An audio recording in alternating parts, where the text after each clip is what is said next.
Hello, everyone, and thank you for joining us for episode 81 of the MeepleCore Podcast, a bi-weekly podcast about board games, video games, music, and nerd culture. I'm your host, Tim Jennette, the Metal Meeple, and I'm joined by my co-hosts, Matt RoBear, Eric Ledford, George Breden. And in this episode, we give you our first impressions for the board games Welkin, The Menace Among Us, and Letter Jam. Does the board game market have a bubble, and will it crash? We give you our thoughts. Then we have round 3 of Superfight, but this time it's the 90's edition, and much more.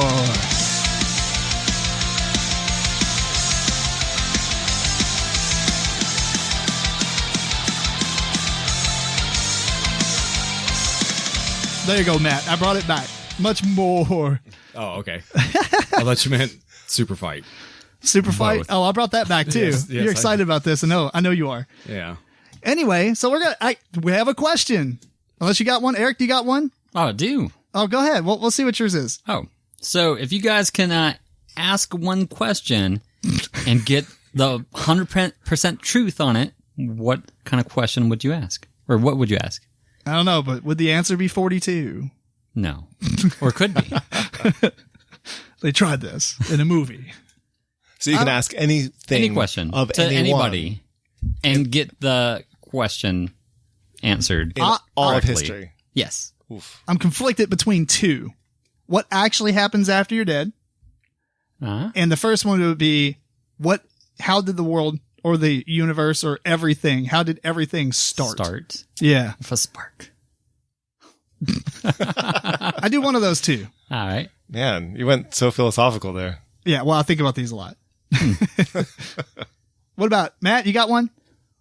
Are aliens real? I don't know. That's what I was thinking. I don't know who to ask. Right. I mean, you can ask anybody and you would get And answer. is there life outside of our galaxy or whatever? But is there Area like, 51, like, did aliens land here? All you have to do was wait a month or whatever. What is it, Yeah. September? Yeah, when they stormed. Yeah. What about you, George? Oof. It's rough. Is that the one you were going to say aliens? Okay. Yes. I feel like what happens after you die is a really good That one. is pretty good. And I'm sort of stuck on that now. Yeah, from Piggyback on that. from my panicking part, I'm like, what happens after you die? For real. But from my want to know more about, knowledge, it is how it all began. Like, I would almost rather hear, like, I'd like to know what happens after you go away, specifically because, that will happen. Mm-hmm. If I never know what happens in the beginning, it doesn't affect me. Right. So, but I would much rather know that one. Well, because you'll find out the other one eventually.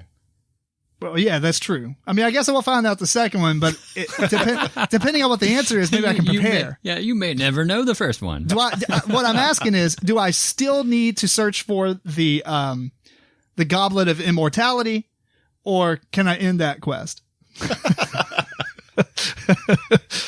Yeah,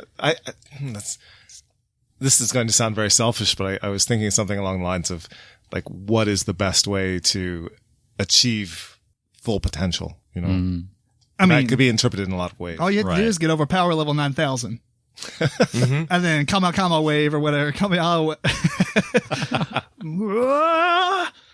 I'm powered on. Really long and really That's hard. true. If you yell for a couple of episodes, that's how you reach full potential. Yeah. Mm-hmm. But it wouldn't have to be selfish, because then I could just tell everybody.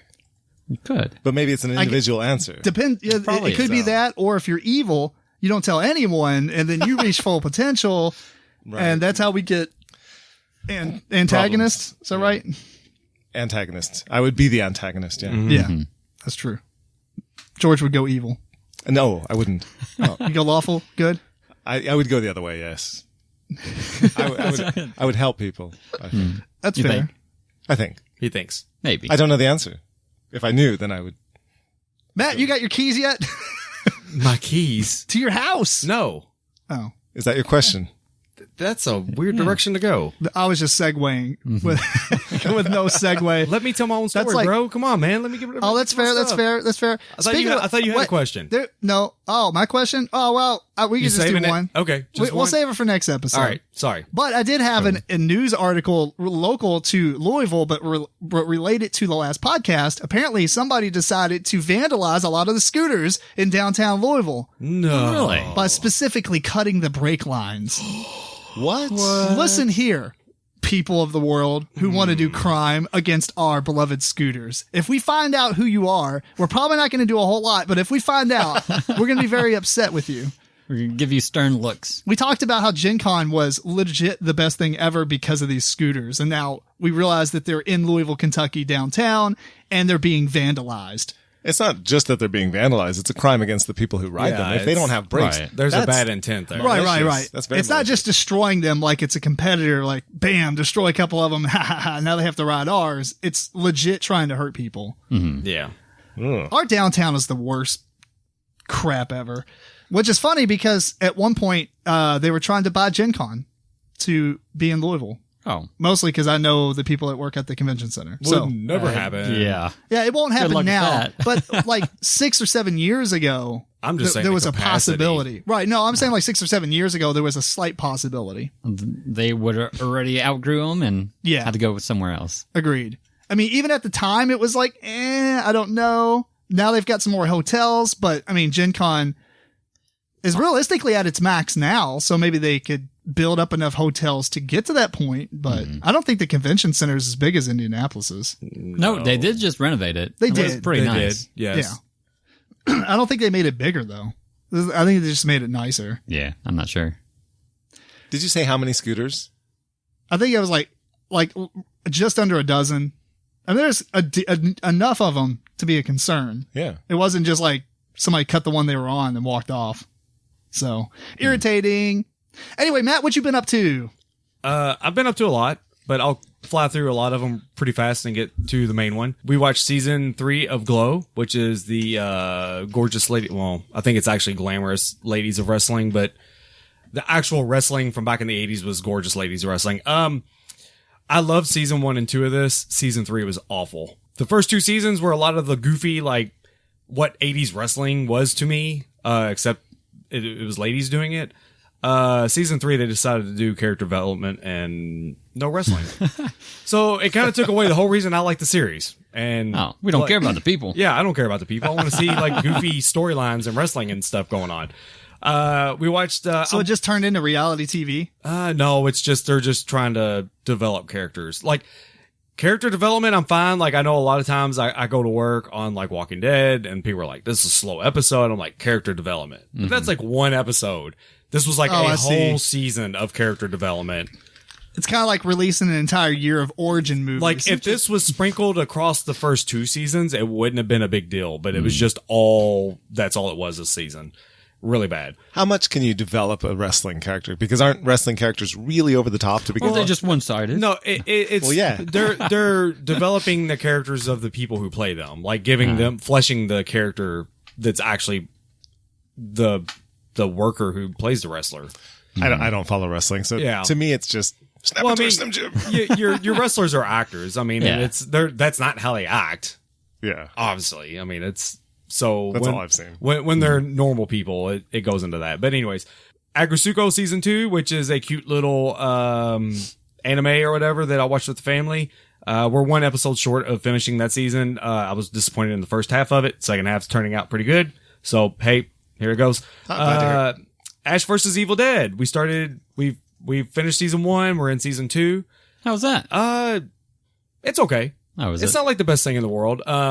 There is Lucy Lawless is in it. She does a pretty good job. And the 2 supporting characters that are with Ash, Pablo and I think Kelly, but they're both very entertaining. It's a lot of fun.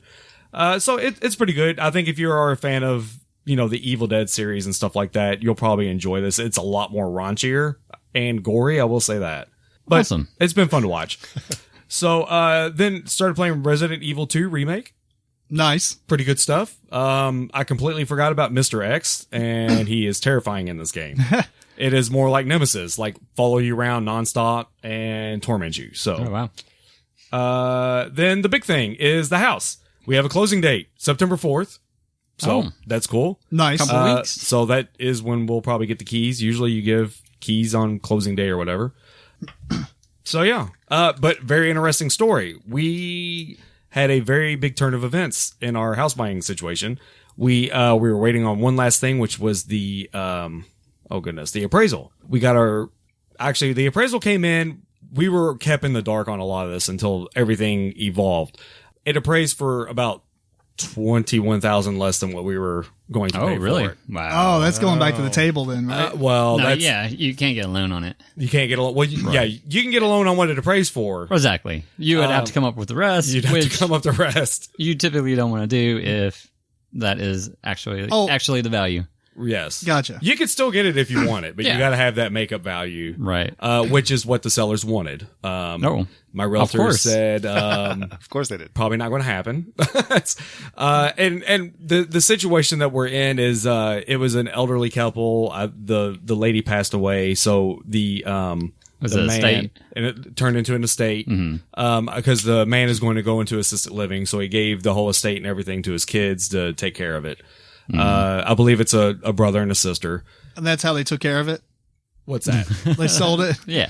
Well, I mean, That's that's typical. That's Oh, okay. typical, I got yeah. you. No, I mean, that's fine, but Yeah, no, that's typical. it's like, take care of my house. Okay, sold. Thanks. Well, I think it happens because Granddad. if you're in assisted living, they're going to suck everything you got out of you. Yeah. So typical procedure is just get rid of it, and then you'll go on like Medicaid and stuff like that to take care of you. I see. And then I think there's some rules on that, but yeah. I mean, You I'm can't- sure there are legal things they're doing to Right. get around this, but I mean, that's all in all, that's what happens. Plus, Yeah. the children, they have their own houses. They don't- Yeah, they're fine. It's just a way to not give all of that away because you're going to lose everything with assisted living and all that. So, So you get a $21,000 discount? yeah. End of story. Yes, I did. Oh, that's good. Because the one of the siblings wanted to just go on with it. Said we've been doing this for 3 months. Whatever. What is another? However much divided twice when we're already getting this much. It doesn't matter. Yeah. Other one was a little bit more greedier. Yeah. But luckily, everything kind of worked out, and so we got a pretty good discount on the house. So I mean, they really should just be mad at, correct me if I'm wrong, the realtor, right? That's a pretty hefty, or is the market, I mean, Eric's going to know this answer, hopefully. well, Is the market in such a weird position where not, people are, not here, and it's not 20,000 weird. well, the thing is they did Yes. get 7 offers on this house, so it was that's just what it took to get it. It's nobody knew it was going to appraise for that. Actually, the realtor had it dead on. He was only 500 under what it appraised for. oh, I see. What But people they- are offering lower. What they listed it for. So yeah, you can think I'm crazy for putting that much extra on it, but I mean, it's there was a lot of people going after this house. Oh. So you bid 20,000 above asking? Yes. Wow. Okay. Oh, I see. wanted it. Yeah. That's not typical for Louisville. But you got it, so. Yeah. Well, you got it, and then yeah. with their appraisal, you got it back down. With their appraisal got it Oh, back I see. down. I did not follow this at all. So you you offered basically 20,000 more than what it was worth. Yes. Not that you knew that, but just to get but that was where the bidding process was for you to be able to get ahead of everyone else. Yes. But then when they came back and did the actual appraisal, you were above it so far, and then their only choice was to either give it to you for what it appraised at, Or put it back on the market. or put it back Right. on the market. Yes. Got you.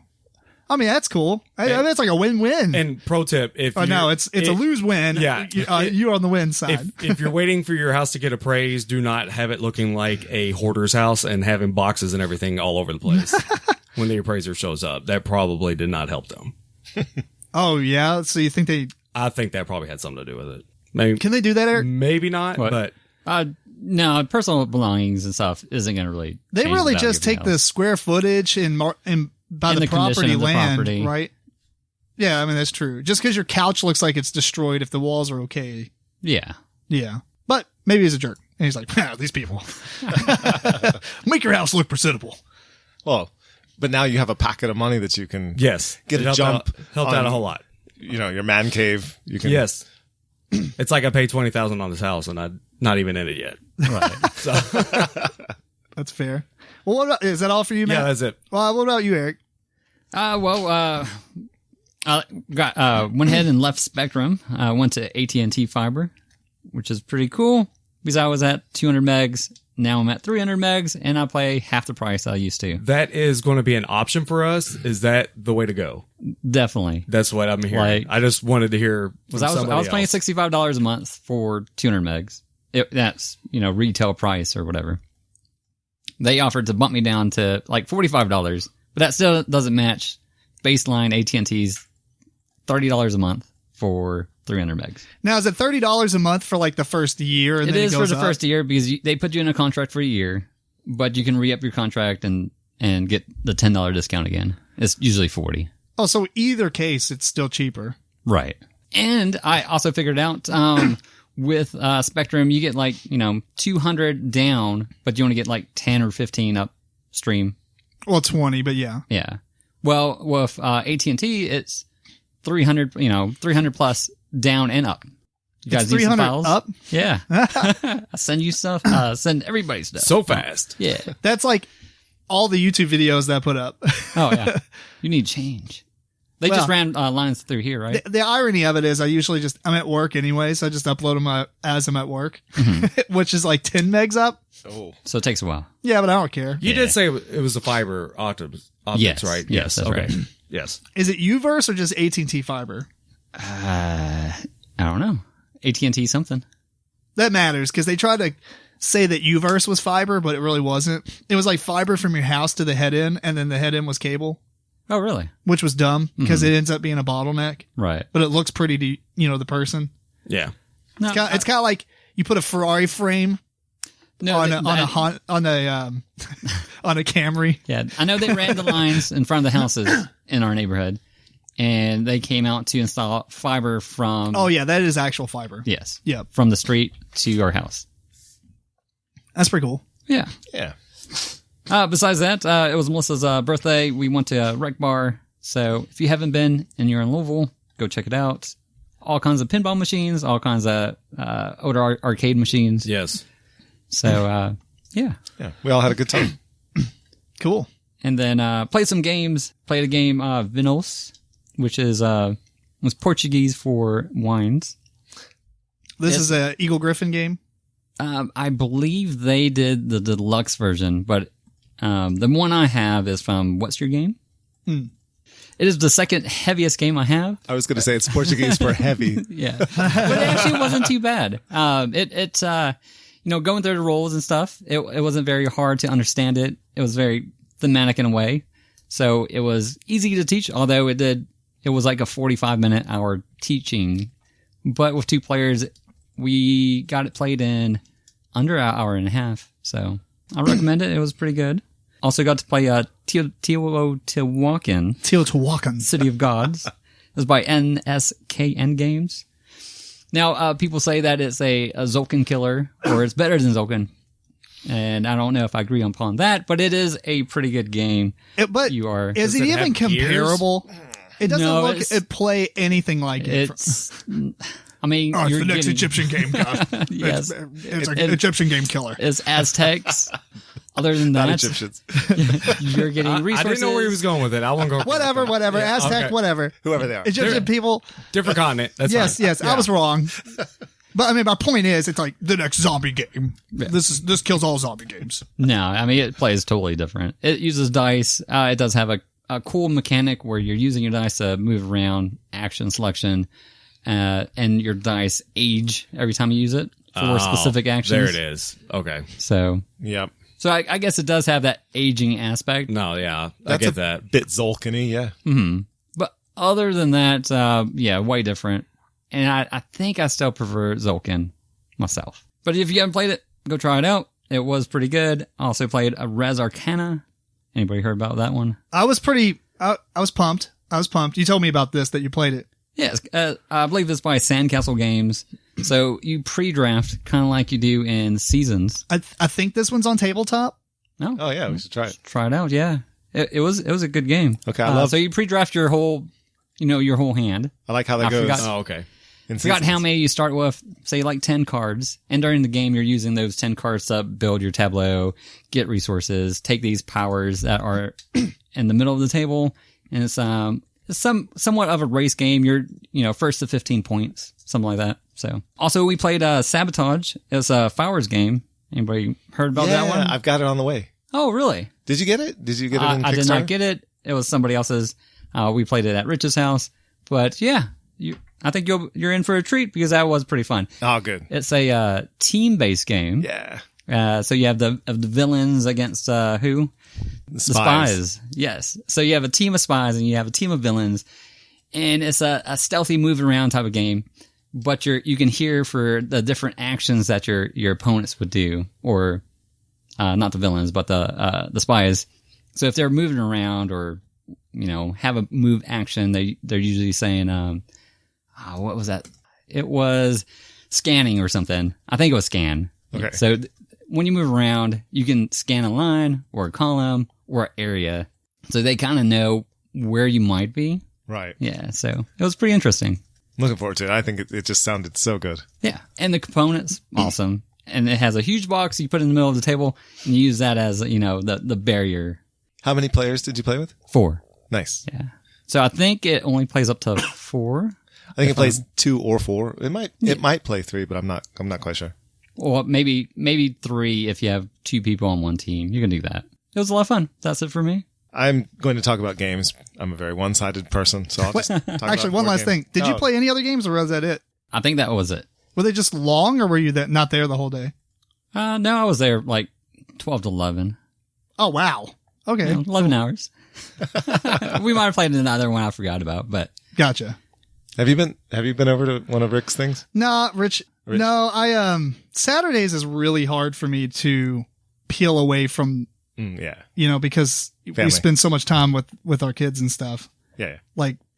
Specifically on the weekends. That's like the most time we get to see them. And so that's why I try to do things during the week. Got it. But okay. One day it will happen. Not to interrupt George for the third time. That's all right. Anyway, go ahead. Sorry.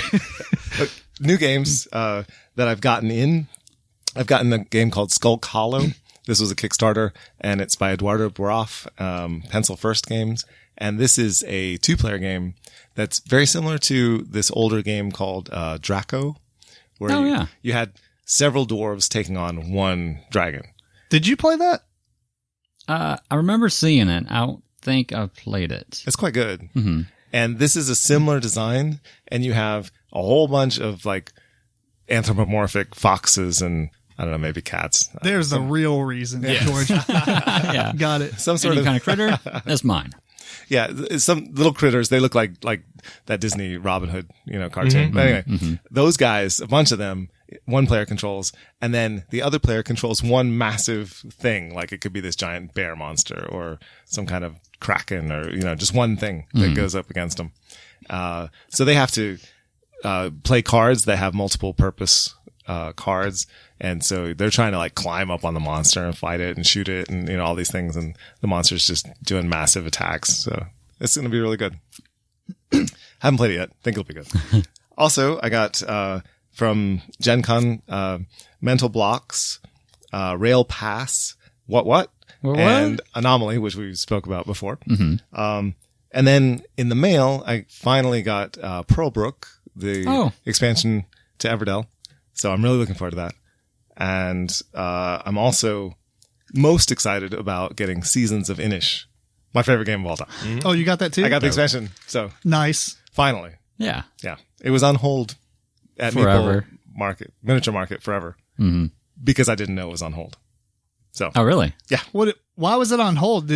I don't know. I didn't even know I could put things on hold, and it ended up on hold. So they didn't tell me that they had it or that it was on hold. Oh, and I finally contacted them and forever. said, "Where is it?" And they said, "Oh, it's right here on hold." Yeah. Yeah. So I finally got it. Oh, I know you can kind of do that for pre-orders and stuff. No, you can do that with any of their games.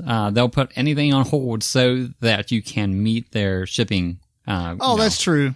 $100 free shipping. That. So if you buy a game that's $30, you don't want to pay for just shipping that game. You can put that on hold until you have a order big enough to hit their cap. Yeah. So I ordered this one as early as I possibly could, and then I've been waiting all this time. Finally got it.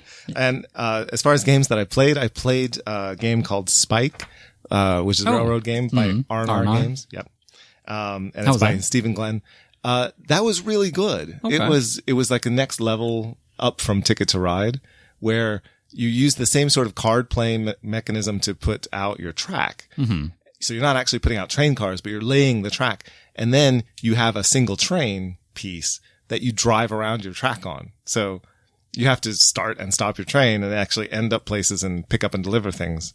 Sounds pretty good. Yeah. Mm-hmm. It was really, really shockingly good, honestly. And the trick to the whole game is very front loaded, where at the start of the game, you get a card, sort of like the Ticket to Ride cards that tell you where you need to go, right? What color or which what city? cities you have to connect. Mm-hmm. And so this has all these cities on it and you have to connect them. You get that card and that's it. That's the only one you get. So then you have to work out how to do it. Mm-hmm. And during the game, you get contracts for 4 things. So there's 4 things that you're possibly picking up and delivering. And that's it. If you can figure out the best way of putting all that together and then execute your plan, you're going to win. Mm-hmm. But you have to come up with that at the start of the game because you know everything that's happening other than what your opponents are going to do. Right. And so it was really interesting to have this massive tension where you're like, these are the things I know I have to do. Am I going to be able to get them done successfully by the end of the game? Because it's on a timer. And the end of the game comes up when certain cards are played. What kind of timer? There are cards, a deck of cards, and when certain cards come out of that deck, the game's over. So you go through the deck 3 times and you're done. But the last time you go through it, you don't know exactly when the game is going to end. Okay. So it's so it has a variable ending. It's fantastic. The tension is fantastic in it. Mm-hmm. It has a very light market mechanism. Like when you connect to certain cities, you'll get a certain amount of money, which is victory points, and you spend that money. So you're spending victory points to upgrade your train and make it faster or make it carry more stuff. Interesting. Yeah. It's so good. It was very surprising. So I played that. I also played Sagrada the Passion, the Facades the Passion. Mm-hmm. And this introduces several mechanisms to it. One is another personal goal card, which might be a little bit too much.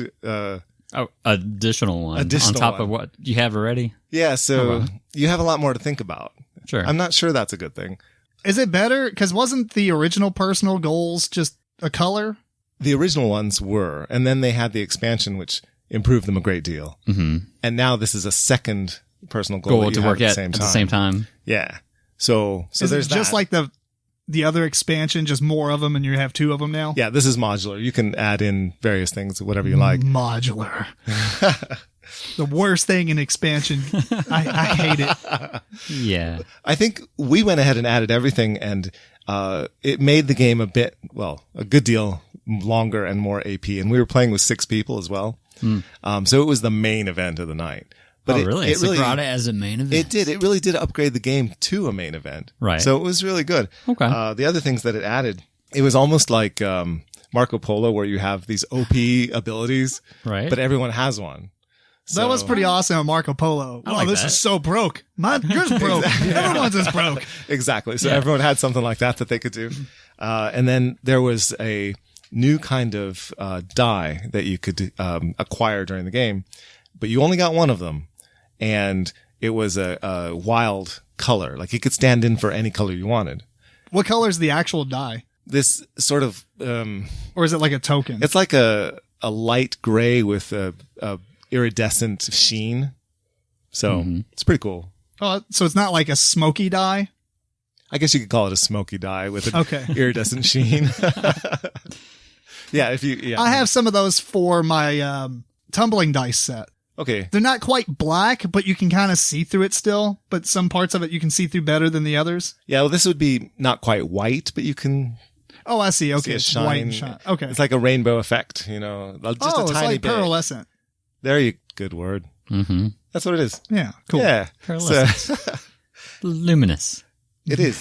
They're very nice. And they really sort of open up your potential because it could be whatever you need. Mm-hmm. But when you acquire it, you also acquire a card with it. And that tells you how you score the placement of your particular one of those die, if you ever got one. And so you score a lot more points this way. I did the best I've ever done. I still came in last. Oh, really? Wow.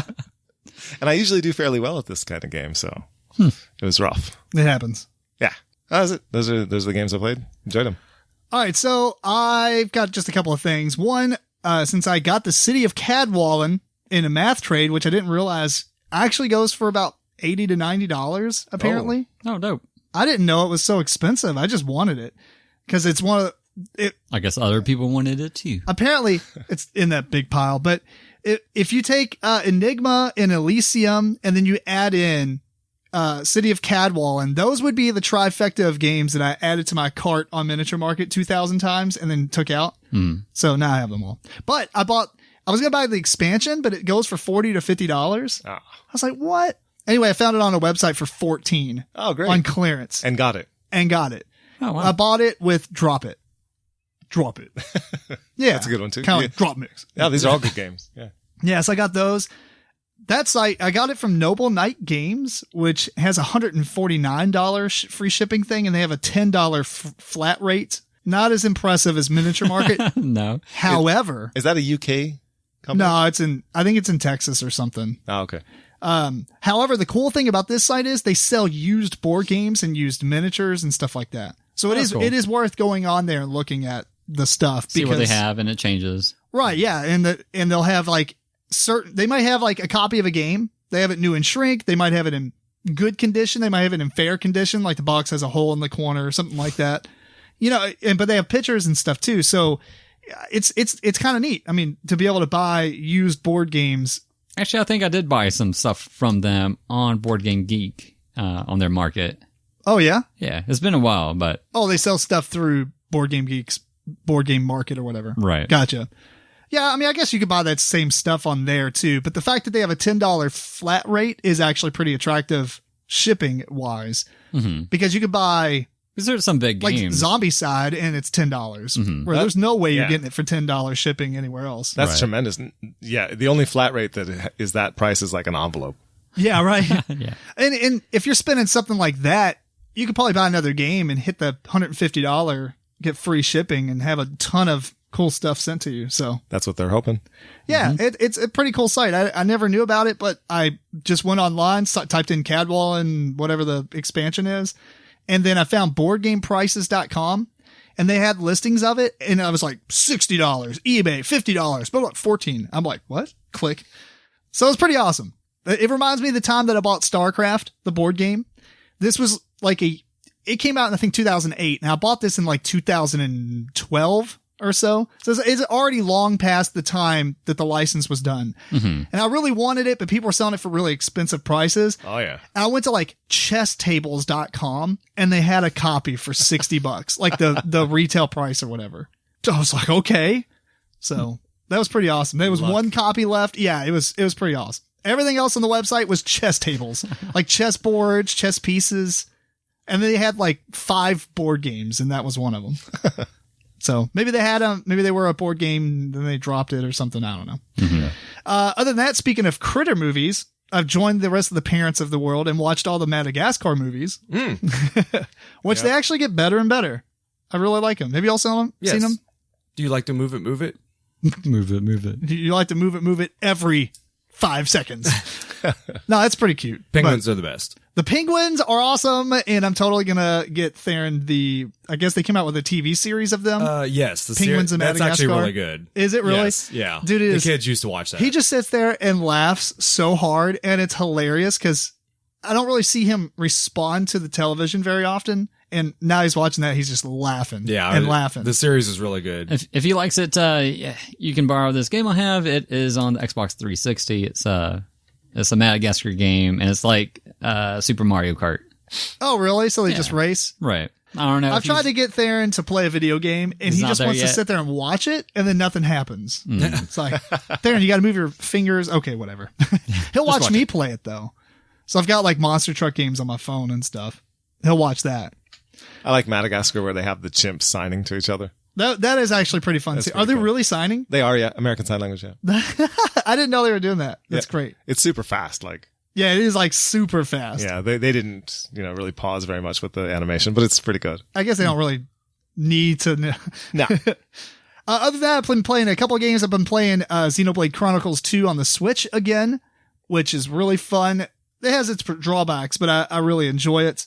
It's an RPG that's just legit the longest thing ever. Every battle, Matt, I don't think you'd like it at all, actually. Like, you didn't like the Final Fantasy 12. Yes. You did not like the combat system. I didn't like, yeah. It's basically that same combat system where it's like an MMO, but you're playing all the characters. Take that back. I didn't mind the combat system. I hated the story. What story? Yeah. Anyway, like, exactly. the story's like, this is like Rome. This is real life. Yeah, back in the day. Where's my fantasy? Yeah. I want unrealistic things happening. Right. It's like now. talking about politics and all this stuff. It's like deep. Yeah, I didn't even care for it. Yeah. I couldn't even tell you what it was about, but it was like very Roman Empire-ish. Yes.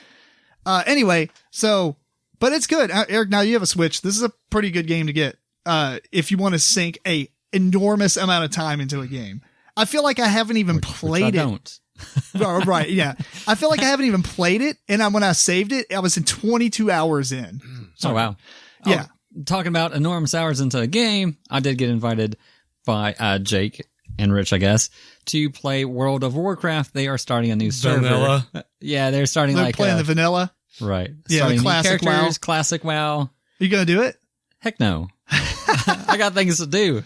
You know, I thought about it too, but I just don't want to pay for a game anymore. Like, I don't want to pay a subscription. I can't put enough time into it to make this. Like, for instance, Destiny 2 is awesome because I bought it. I'm not playing it. I don't feel like I'm losing anything. Yeah, you pay it one time and you want to go back and revisit a year later.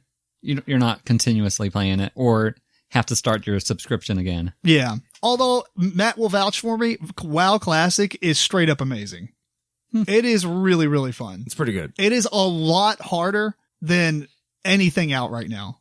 It was because it came off the coattails of EverQuest. And so it still has a lot of EverQuest-ish content. Like in the idea that you can't solo a lot of stuff.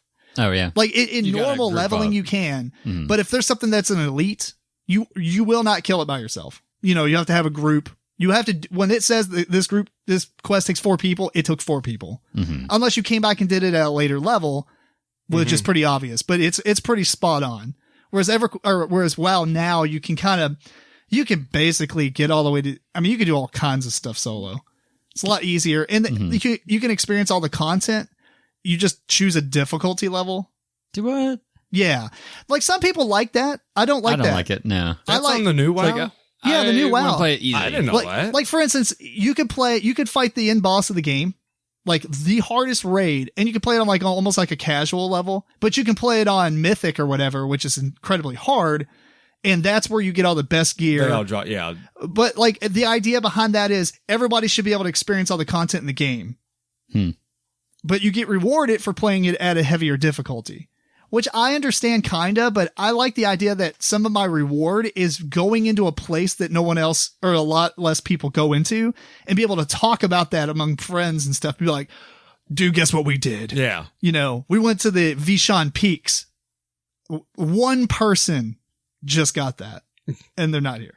Yeah. It's like, in EverQuest, when they came out with Velios expansion, Vishan Peaks was so difficult that let me preface this with this. When you die in EverQuest up until like the 15th expansion or something crazy, eventually they added this graveyard that will modify what I'm about ready to say. But in EverQuest, when you died, your body would stay there with all of your gear. No one else could take it, but you had to go get it back. So we had stuff called corpse runs where you would get an entire guild to go get your corpse back. Because if you die in a raid and they couldn't stop right there and they moved on, you got to go get it. And if you didn't get it after 7 days, your body despawned. So it's legit hard. The game was so like fearful. Like you couldn't go into an area that you weren't familiar with that especially was meant for a group, because if you died too far in, you couldn't go back and get it because you have no gear. Can you just take your trash stuff? You could go in there and just kind of, we would take off all our stuff and put it in the bank and then run through a zone. Run naked. Yeah. Like cast like speed buffs and run through a zone just to see what's in there and stuff. The problem also is when you die, you lost like 30% experience. So you really didn't want to do that either. However, later game, you can have a necromancer who would summon your corpse at the beginning of the zone. You would have a cleric that could res you for 97% res buff. So you'd get 97% of your experience back. And then way later on, they included the graveyard. So after 7 days, instead of it despawning, it would spawn at a graveyard, which would still be bad because what do you do? Not play for a week? So, Yes. so it was really rough. Anyway, back to Vishan Peaks. Vishon Peaks was so hard, the designers and the developers of the game put out a letter that says, we will not, for any reason, including bugs, exploits, anything, retrieve your body for you.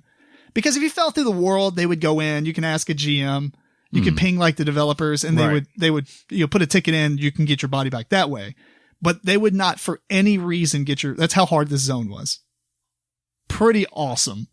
But the fact that you could say that I've been there and did stuff in that zone is like the reward. And that's what I was getting at this real long about rant, with WoW, is that the classic version, there's zones like when you went in Molten Core and actually did stuff and got some gear, people like looked at the items you had on. It was like, whoa, you see a shaman running around with this dude's seen some stuff. Yeah. So it's good stuff. It's good stuff. It's worth it.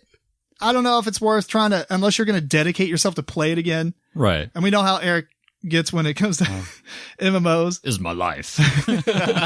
Everything else is switched off. Right. So I don't know. Makes me think of the PlayStation game that, I can't think of the name of it right now, but I think there's another one that's like Bloodbound or something where if you die, you have to go get your body. Speaking of the next game I played, Bloodbourne. Which is fantastic that you were bringing that up. I installed that and I've been playing that. But yes, it is like that. You die. It's the same idea. It's bad. Oh. No, well, like the idea behind it is like when you die, I haven't actually died yet. But I know, like concept wise, I'm only playing. I'm aware of the game and like what it is. So I'm not doing dumb things. But the game does trick you and wants you to fight things, and you're like, I don't think I should fight that. Anyway, yeah, if you die in that one, well, actually, no, I did die. I take it back. You almost have to die in the very beginning because you don't have any weapons. That don't count that. Anyway, because it's designed that way. And it puts you in this graveyard and it tells you nothing. You have no clue in this game what your objective is, where to go, and how to do it. Awesome. All of it is you figure it out. I think it's great too. Yeah. Until I had to look it up on a forum. Where do I go from the graveyard? And they tell you. And I was like, oh. And this is part of the, what line? The Dark Souls. Dark Souls. Okay. That's what I was trying to think of. Yeah. I did that in one game, Assassin's Creed 1. I got to the end. I was like, okay, what am I supposed to do? Yeah, I had to look it up, and it was like, that is the end of the game. You're left in the room. It was just nothing. You did it. Yeah. You did it. But anyway, so in Dark Souls, at least, when you die, you basically think of it as like all your currency is left on your body and you have to go get it, but you still have all your other stuff. Oh, okay. So, but it is punishing because if you die a second time, your first body disappears. Right. It's pretty bad. And there's a lot of cheesy things that will kill you. Walking on a bridge, it collapses, you die. So unless you knew it was going to do that, you can't avoid it. I don't know about that stuff. It's like the next game I played, which is Your Town. It's the book, graphic novel. I thought about, I wanted to buy one of these graphic novels because we haven't gotten Crusoe Crew by Van Ryder Games to the table yet. Which we need to do. We need to do, yeah. And I bought Your Town because it's a single player experience. I never really thought about them before, and I've been playing that, and I have really good. I really like it, but I do have a lot of mixed opinions as far as yays and nays of it. So we don't have to talk about it right now. I don't know if you're all interested in playing it. When I finish it, we can pass it around. If you have any interest, we'll pass that around. Mm-hmm. Would you play it? I would play it. It take about 2 to 3 hours. I would do that. But you don't have to do it all at the same time. Right. You can play as long as you want. I print them out, like the sheets and stuff, and just use those as bookmarks. Mm-hmm. So if we do that, then we'll talk about it together. Yeah. Next time I go to the airport. Yeah. Either way, it's yeah. There you go. Or he doesn't fly very often. But think of it like the unlock games, which are really cool. There's a lot of hidden numbers. Mm-hmm. I will say the first thing is there's a lot of hidden numbers in this too. You'll never find them. Oh, really? Like they have some scenery kind of you're reading. Here's a page where you get to see what you're reading. It's kind of neat because, there's stuff like that. There's like a bottle behind a counter and it has a number on it. You're like, oh, okay. So you'll go to that frame. You're like, oh, cool. It's I get to pick up the bottle or whatever. Mm-hmm. That's not what I'm talking about. Like interacting with things, that's pretty obvious. Those numbers are obvious. But like in Unlocked where it's like the shadow of like some object spells a number and you're like, aha, I see that. I see the number 19 is in the pillow. Right. In this, it's like, here's a bunch of scratch marks because the game, like the artwork is like 1 or 2 shades of brown. Mm-hmm. It's like Wild West. So it's got this like pale brown colors and stuff. So it has a lot of sketch art. So a tree might have some sketchy like lines in it and stuff rather than colors to form it. Then they hide a number in there. And I was reading a forum post about it because I was like, some of these seem like they have hidden numbers, but I can't find any. And I read a forum post and he said where one was, with knowing exactly where it was. It's page 19 isn't the tree. Actually, hilariously, yes, it was. Not page 19, but it was one frame and it was the roots of a tree. It had like lines and they wrote the letter 9 or number 9. Spoiler. I mean, you won't ever find it. because there's no indication that it should be there. Right. It just looks like any other root. It looks like a scratch mark of the sketch. Like if I sketched a bunch of lines and then kind of made a loop and I called it a 9, except also it's like 3 pixels big. I almost had to use my phone to zoom in. At that point, I would be imagining numbers all over the place. And I think I see a 7. I'm going to go there. Yeah. Yeah, you can turn to those pages and you can immediately tell that you're wrong. And that's fine. Until I But find it again. There's a lot of cool Different things about the page. book. There's a couple of things meh. The biggest meh, I think even more so than that, because not all the numbers are like that, but the combat sucks. I don't like it at all. Oh. It's a very choose your own adventure style combat though, but basically you hold your pencil 6 inches above the mat and you drop it on the person. And if you hit them, you shoot them. Oh. Wow, that's easy. No, it is not. Drop your pencil. I'm going to hit that G right there. Bam. I hit it. Okay, well, do that with a book that you almost can't unfold all the way and have it in your lap. I mean, it's annoying. Mm-hmm. So I don't like it at all. And then guess what? You miss, you turn the page, you die, you restart your entire adventure. You don't keep your town, you don't keep your ledger, you buy a new one, or you print out a new one. You died. Yeah. I didn't die. I shot him. That sounds real questionable, yeah. Yeah. Anyway, but it's really fun. I'm not trying to say all the bad things first and then not saying the good things, but it is a really fun. I said I wasn't going to talk about this, but whatever, we're talking about it. The frames, the artwork, you can pick up anything that you see as long as it's not on another person. You see a lamp on the ground, pick it up. That would be thieving. Well, no, like you might be in a building that's abandoned. Mm-hmm. You see a lamp or a broom or a rake or a shovel. You can pick all that up and write it down in your sheet. The idea behind it is you have a limited amount of space in your actual equipment box.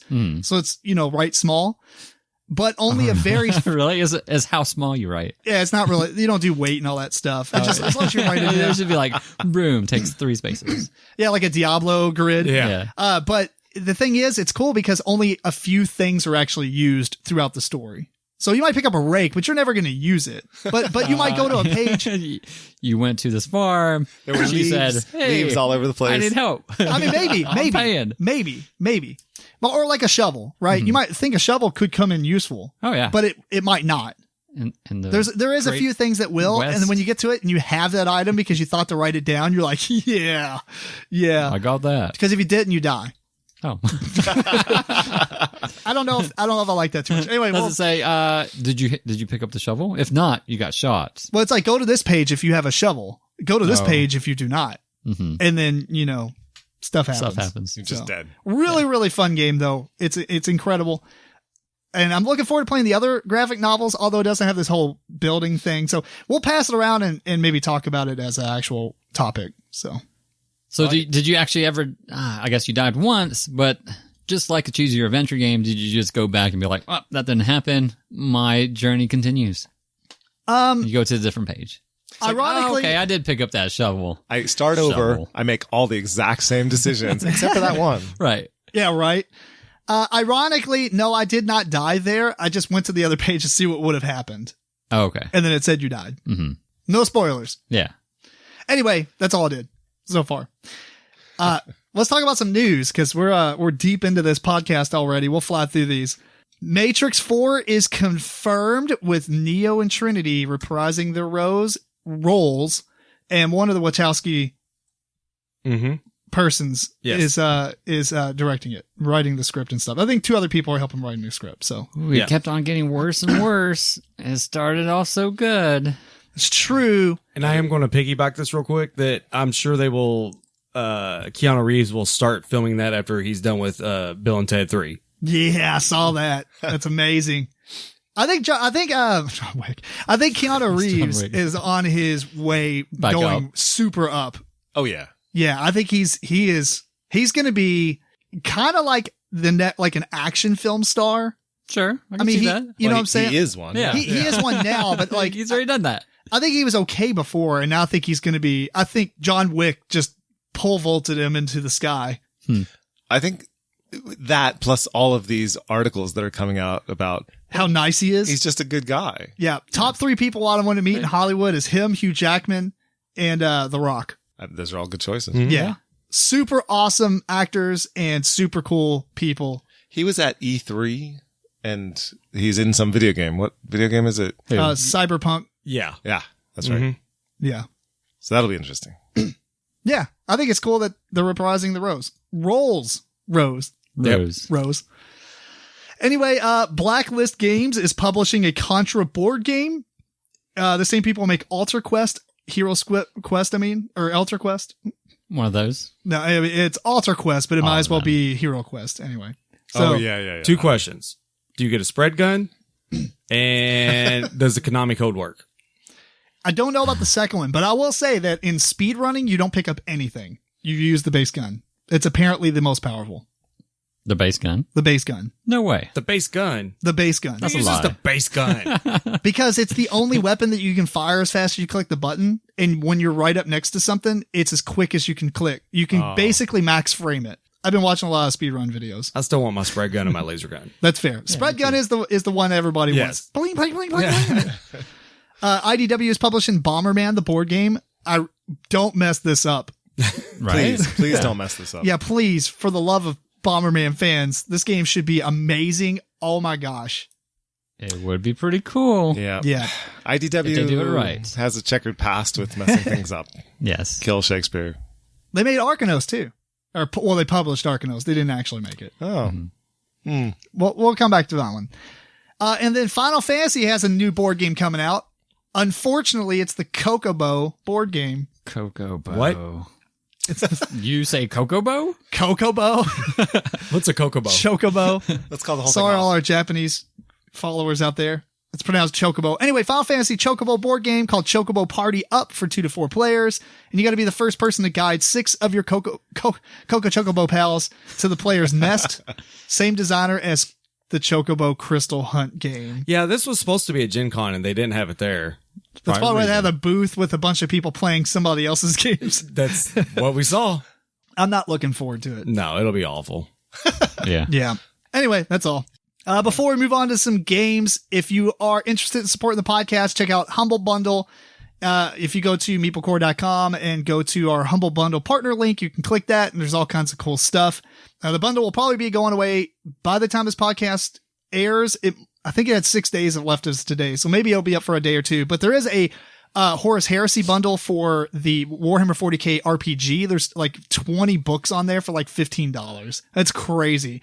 So if you like bundles of books and software or video games, they always have a ton of stuff up there. And you can also do Humble Bundle monthly, which usually has 2 really, really awesome games and like 4 indie games. And that's like $12 a month. So anything that you buy on there, if you use our partner link, will give us a little bit of kickback. It costs you nothing extra, and they support charity hardcore. So check it out at MeepleCore.com and click on the Humble Bundle partner link.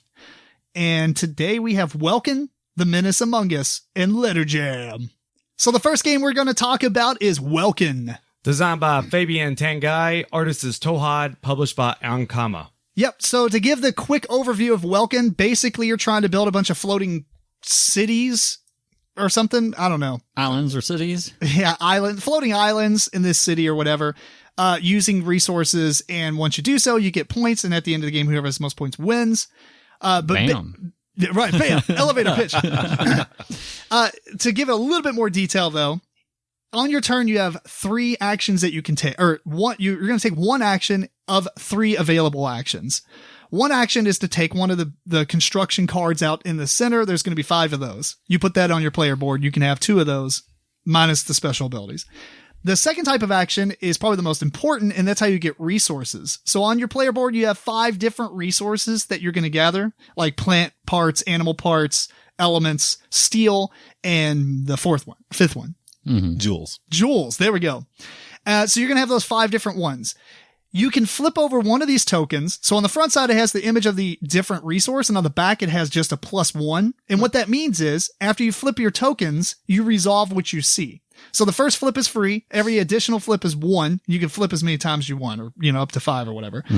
When you flip them, say you flip over 2. So you pay $1, and now you see 2 +1s, which means you're going to get 2 resources of any of the available types that you see. So if you flip down your steel and your plants, you won't be able to pick from the steel or plants. You'll be able to pick from the other 3.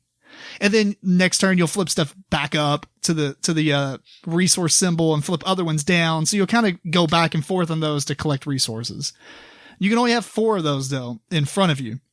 The third type of action is to actually take the 4, up to 4 resources that you've collected and put those on the cards that you got earlier from picking the cards in the middle.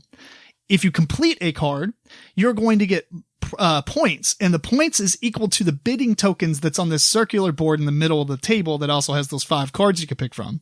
There's 10 bidding tokens. You kind of shuffle those up and throw them on the table and put them in the pie slice. Picture it like a 5-section piece of pie, and each section is one of the resources. And it might have plants might have 2 of the tokens, steel has 3 of the tokens, and the other ones are other places. So when you complete your construction of a site, you're going to get points equal to how many bidding tokens of each thing. So if you had 1 steel and 2 plants, right, and the steel had 3 bidding tokens, you'll get $3. If the plants had 2 bidding tokens, you'll get 4 because it took 2 resources of plants to build it. And it'll range from 0 to 4 in each of those sites. So some of those resources could be emptied, so you may not want to complete it until those building tokens flip up and down back to the plant section or whatever. Because once you take one of the cards from the middle, a new card will flip over from the stack, which denotes how long the game is. You basically have 20 or 24 cards depending on the player counts. Once those are all taken, the game plays one more round, the game ends, whoever has the most points wins.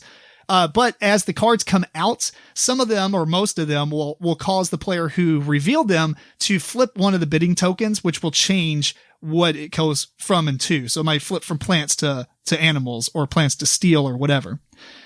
Last thing about the game is when you complete a building, you also put it off to the side because it is a special power that you can use once. Like you can, deliver your resources for free, or you can buy a new card for free, or you can, but when I say for free, it doesn't cost your action for that round, or you can flip it and buy 2 resources for $1, stuff like that. There's a couple more, but not really necessary to talk about. So anyway, game plays about 30 minutes. Something to 45 mention. minutes. What? Yep. Something to mention is that when you flip those tokens in the middle and they change their spot, you're not doing it as a memory game on each of the tokens. Mm-hmm. It indicates what is on the other side. So you're making that decision consciously. Mm-hmm. I'm going to take it away from this particular one, and it's going to go to a specific other one. Deliberately, yes. Right.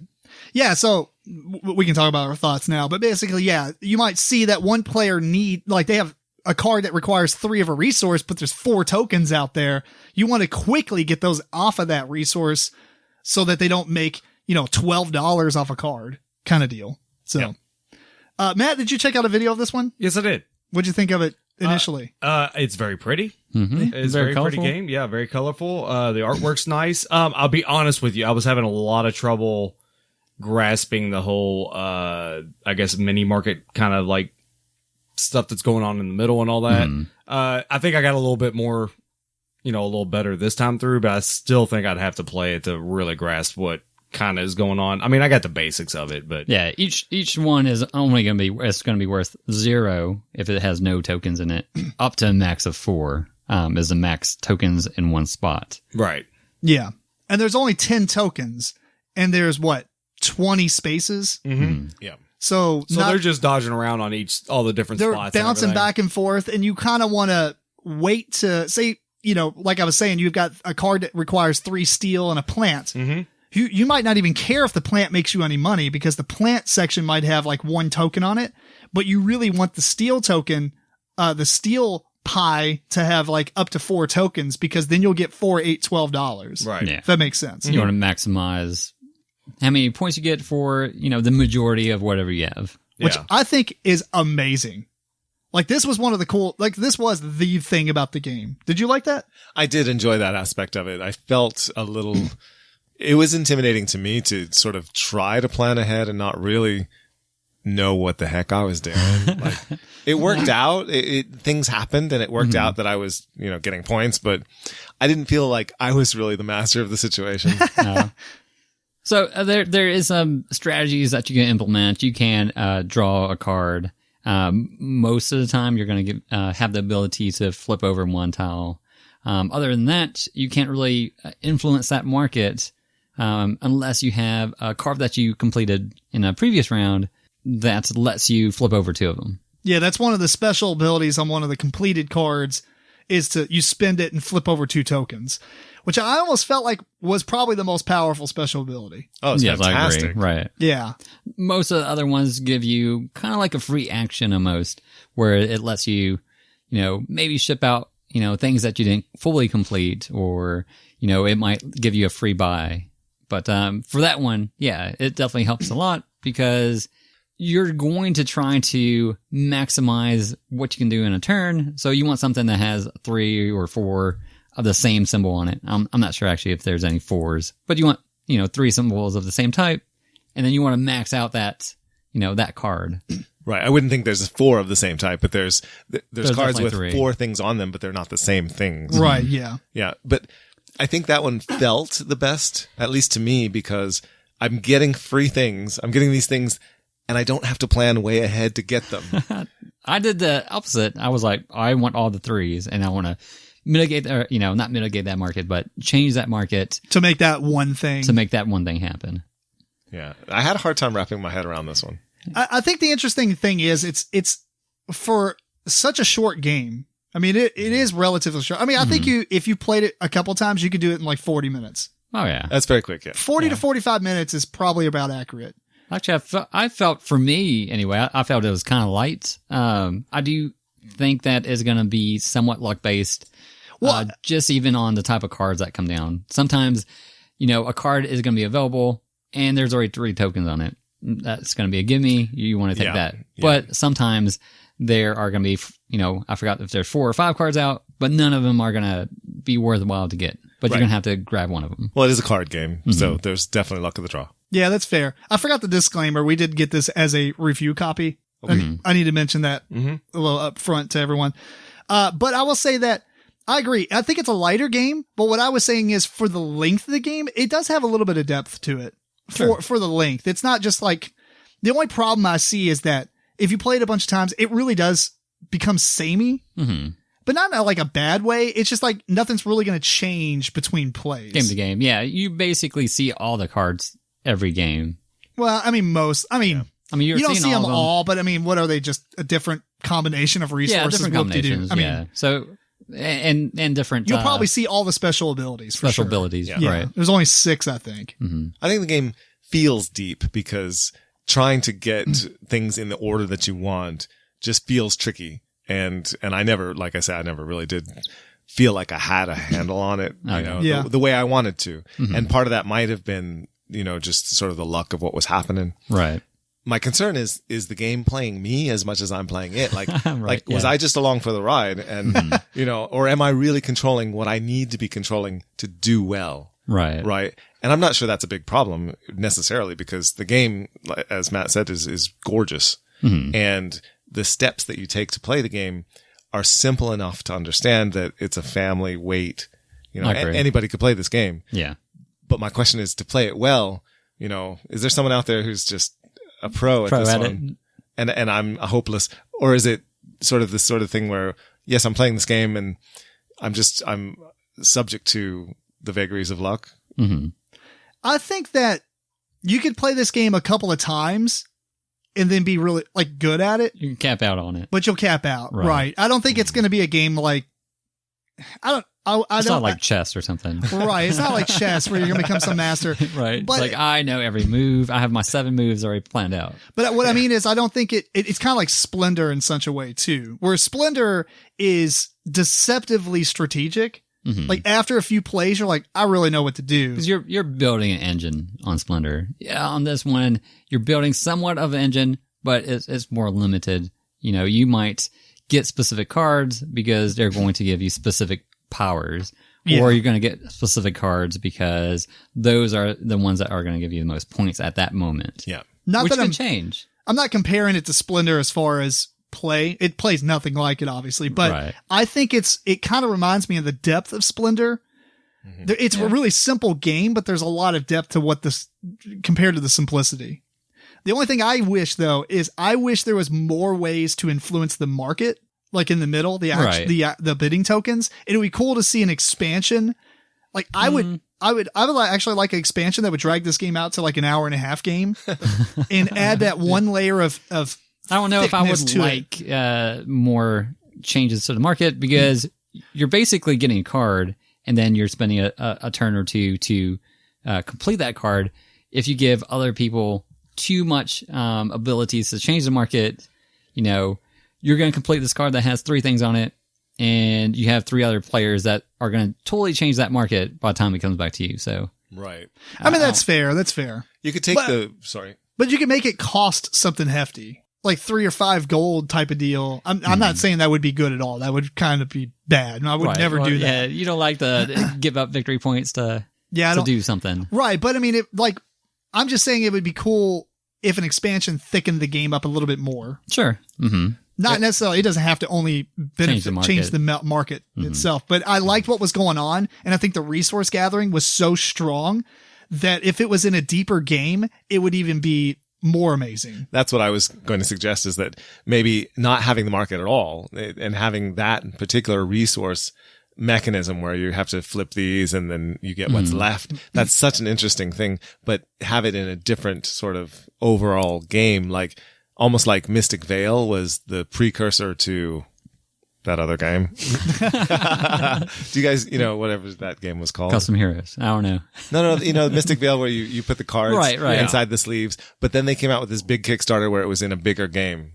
Yeah, I saw the Kickstarter. I don't remember what it is now. Yeah, I can't remember. Anyway, something like that, where you take this mechanism of flipping over the things and getting what's left and then flipping them back and et cetera, and taking that and making it part of a different overall art. Somebody just needs to take that mechanism and reuse it. Is basically what you're saying. That's what I'm saying. In a deeper game. I agree. But even in this game, it works out pretty well. I'm very surprised by it. I mean, I didn't know anything about it until you texted me while we were at Gen Con. Hey, look this game up because you like floating islands. That's like legit a requirement that bypasses all other requirements. I knew you liked floating islands. Floating islands? I'm in. I don't even care. And I really like the art. Oh yeah, the art's really pretty. I did notice that on Board Game Geek that it has got a best with 2 players thing. We didn't play it with 2. Oh, that would be kind of cool. I can see that, because then you're really just like, I think it's best with 2 competitively. Sure, but it plays fine with 3 and 4. I don't. Like you said, the market doesn't change that much to where you feel like you're playing 5 tribes, and by the time it's your turn, you're like, well, what's the point in completing this now? Mm-hmm. If it happened, you should have been aware of it because the players probably already had those special abilities waiting. Well, a lot of times, what you want to do is kind of piggyback on other people as well. If you see a lot of people are going for, or at least one other person going for the stone, you might go for stone too, and you're both kind of hoping that stone retains its value. Plants. True. Or animals. Sorry. Mm-hmm. It looks like stone, but it's animal parts. Oh, is it? Yeah. I mean, that's a cool way to do it. And like have the best way is like watch you complete something because everybody else is trying to get the bidding tokens over to the plants or whatever. Mm-hmm. And then you complete your plants, but then you spend the special ability to drop 2 of those tokens out to something else. So it's got a little bit of strategy. You got a little bit of, I wouldn't say take that, but conflict-ish. I would say there's a little bit of take that just because you can do stuff, right before you're gonna, I can see when you're gonna cash in a card or, complete a card. Yeah. So I can grab a card myself, and there's a good chance I can flip one of those tokens over. Yeah, that's very true because you can't stand still in the game. You have a limited number of things that you can hold before you ship them out. You have a limited number of islands that you can hold. You can hold to create. Right. So you can predict, you can know for sure when people have to do things and you can mess with them. You're right. Mm-hmm. Anyway, I liked it quite a bit, and I think that it definitely is a good length for what you're doing. I liked it a lot more than I thought I might, as when I got started and I thought I'm lost. And then, by the end of the game, I was thinking I really enjoy this. Yeah. Yeah. Yeah, it was okay for me. But if it does sound interesting to you, it is on pre-order for $25. So it's only, wow, that's a great price. For the price, I would say that's pretty good, but. Oh no, that's fantastic for the price. It even comes with an insert that holds everything really nice. Mm-hmm. Although it is like 20 millimeters away from the top of the box. So it's not one of the games you can store vertically, because the punch boards, if I remember correctly, the punch boards were smaller than the footprint on the box. So you can't put even it in the bottom. Yeah, you couldn't even put it underneath of it. Because I think I tried that and then I threw them away when I knew it wouldn't. Mm-hmm. Or maybe I guess you probably could now I think about it, because all the wells go down really to the bottom and they're big. Oh, whatever. Anyway, I'll put something in there to bring it up. But it's a nice insert because it carries everything. I don't know why the board folds, but that's fine. Because it fits in the box unfolded, I think. Yeah. Right. Which is weird. But no, really fun game to me. The only other thing I'd say it's kind of interesting is that the artwork on the center board almost looks too busy, but it really didn't distract me from understanding where the bidding tokens were. Yeah. Because like you got all the art for the different pie slices to mimic the type of resource, and then each token has a resource on it, like the full print, but then it has like a half circle on the side to show what's on the other side. So it's just like, it looks like a lot. It's very busy. It's very busy. That is true. But I never felt like when I was playing it that it was a big deal. No. Right. So It's a look. yeah, it's a look. Anyway, good game. Anything else? Final thoughts? Good. I recommend it. Matt, you excited about it now? Yeah, I look forward to it. Sweet. That is Welkin. The second game we have on this episode is The Menace Among Us. Designed by Jeff Gum, artist is Jay Haas, and published by Smirk Dagger Games. So picture this. Your derelict on your ship in space because the menace that is among you has sabotaged it. I'm making up a little bit to the story here, but... and you're floating in space with less oxygen every second. And you need to get the systems back operational before you all die. That's the game. Basically, there's some people on here trying to sabotage the ship. It has no energy. The good guys, or aka the crew members, are going to try to get the energy level up to 100%. The bad guys, aka the menace among you, is trying to basically suicide everyone and get the oxygen level down to 0, which they die as well. So they're crazy. Mm-hmm. And that's mostly the game, the concept of what's going on. Now, before you begin, what you're going to do, much like all these games that have hidden traitors and hidden roles, you're going to be passing out the agenda cards, which tells you if you're a good guy or bad guy. Except in a little bit addition to most games, you're going to create a deck of cards for each individual crew member and agent or a menace, because each crew member actually has like a role. Like you could be the saint, or you can be like, or the one of the bad guys was the contagion, or the butcher. I can't remember some of the other good guys, the vengeant or something. I can't remember if it's pronounced that way. Well, anyway, the point is each person has a primary goal, which I just explained, and a secondary goal, which might be like somebody else needs to be killed or 2 people need to be revealed or whatever, before you can win. That's an expert way. I do recommend playing it with it though, because it just adds a little bit more. Yeah. Right. Otherwise, you have a special ability that will happen typically whenever your card is revealed, or some other thing, like if you take a wound or whatever. And then it tells you a list of 13 cards that you're going to put into your deck.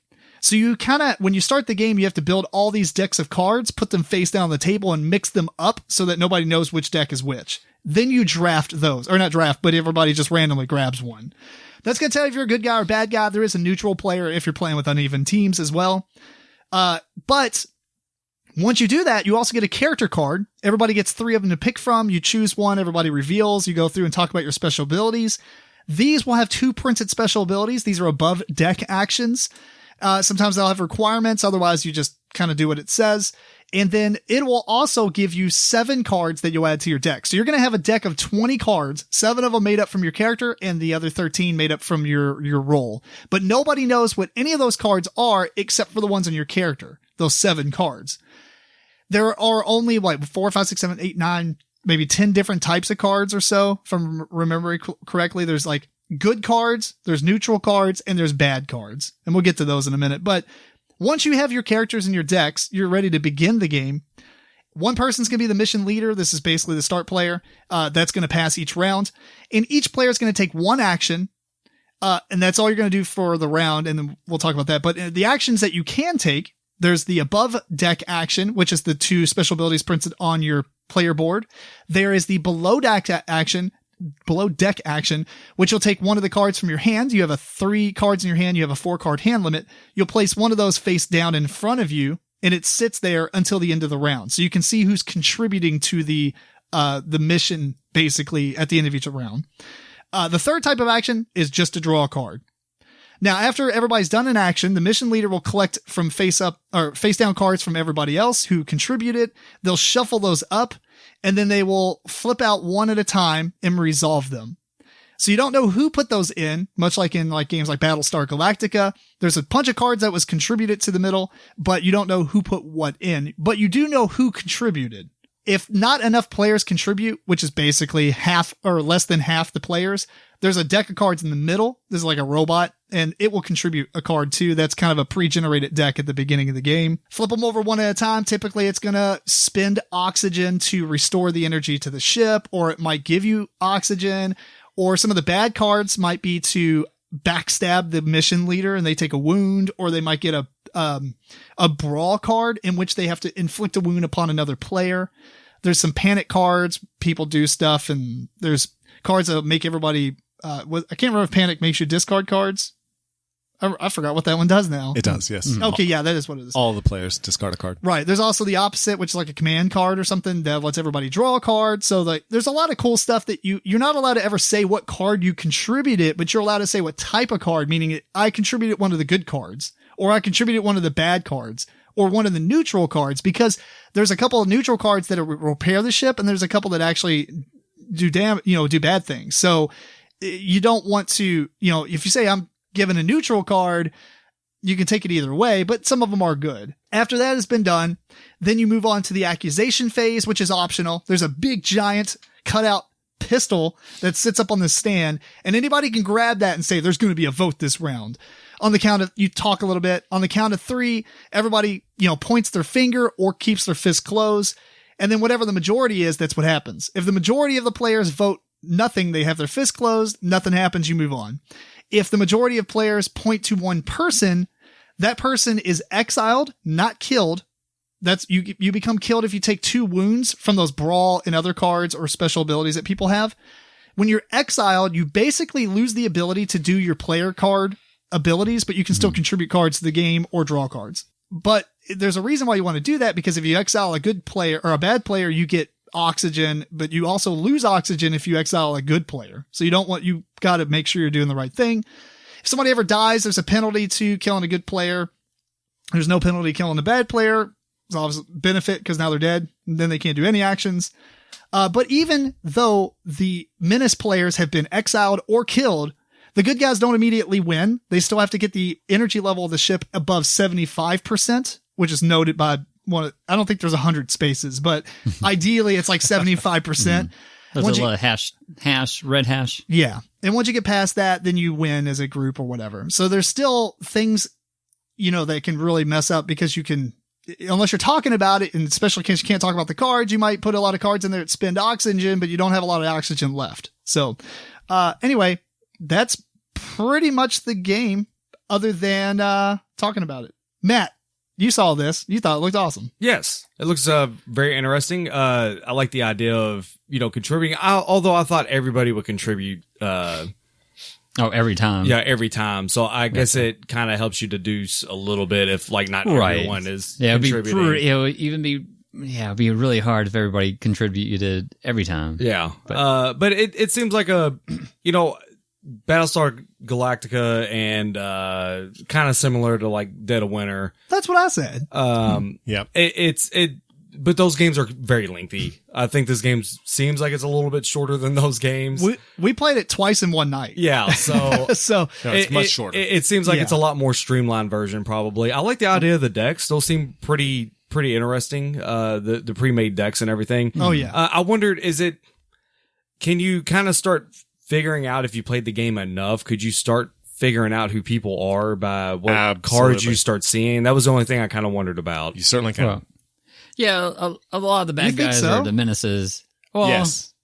They are just heavily burdened down by bad cards. So it's kind of hard in this game for us, or us, bad guys, and menaces. You can tell what team Eric was on once. Yes. to kind of get away with playing a lot of cards because you are not given a lot of good cards, so you have to play a bad card even though. But you can offset that. This is what I was saying. You can offset that by picking a character that doesn't have a laser pistol. You two. Well, No, you wanted the laser pistol. that was a desperation move. You shot me this first action. Yes, out of desperation because of the previous game where I realized what Eric is saying, that if you have all bad cards in your deck, you can't hide. Well, what I'm saying though, say you get the Menace character. You have a lot of cards. 13 of your 20 cards are bad, right? Pick the medic. I mean, obviously you're limited to who you get, but I mean, I think between 3 characters, you can find one that has some decent actions and do your above deck actions way more. Yeah, like for instance, like one of the characters had helping hands and it had no requirement, I think, to do, which I think doubles up that person. You can just keep doing that a lot.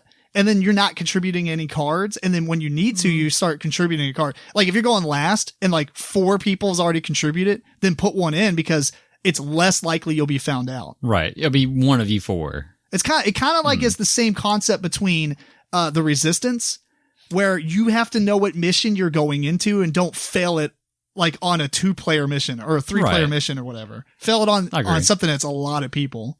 So yeah, you definitely have to play it very strategically. Like you said, you can't just go willy-nilly and always play bad cards.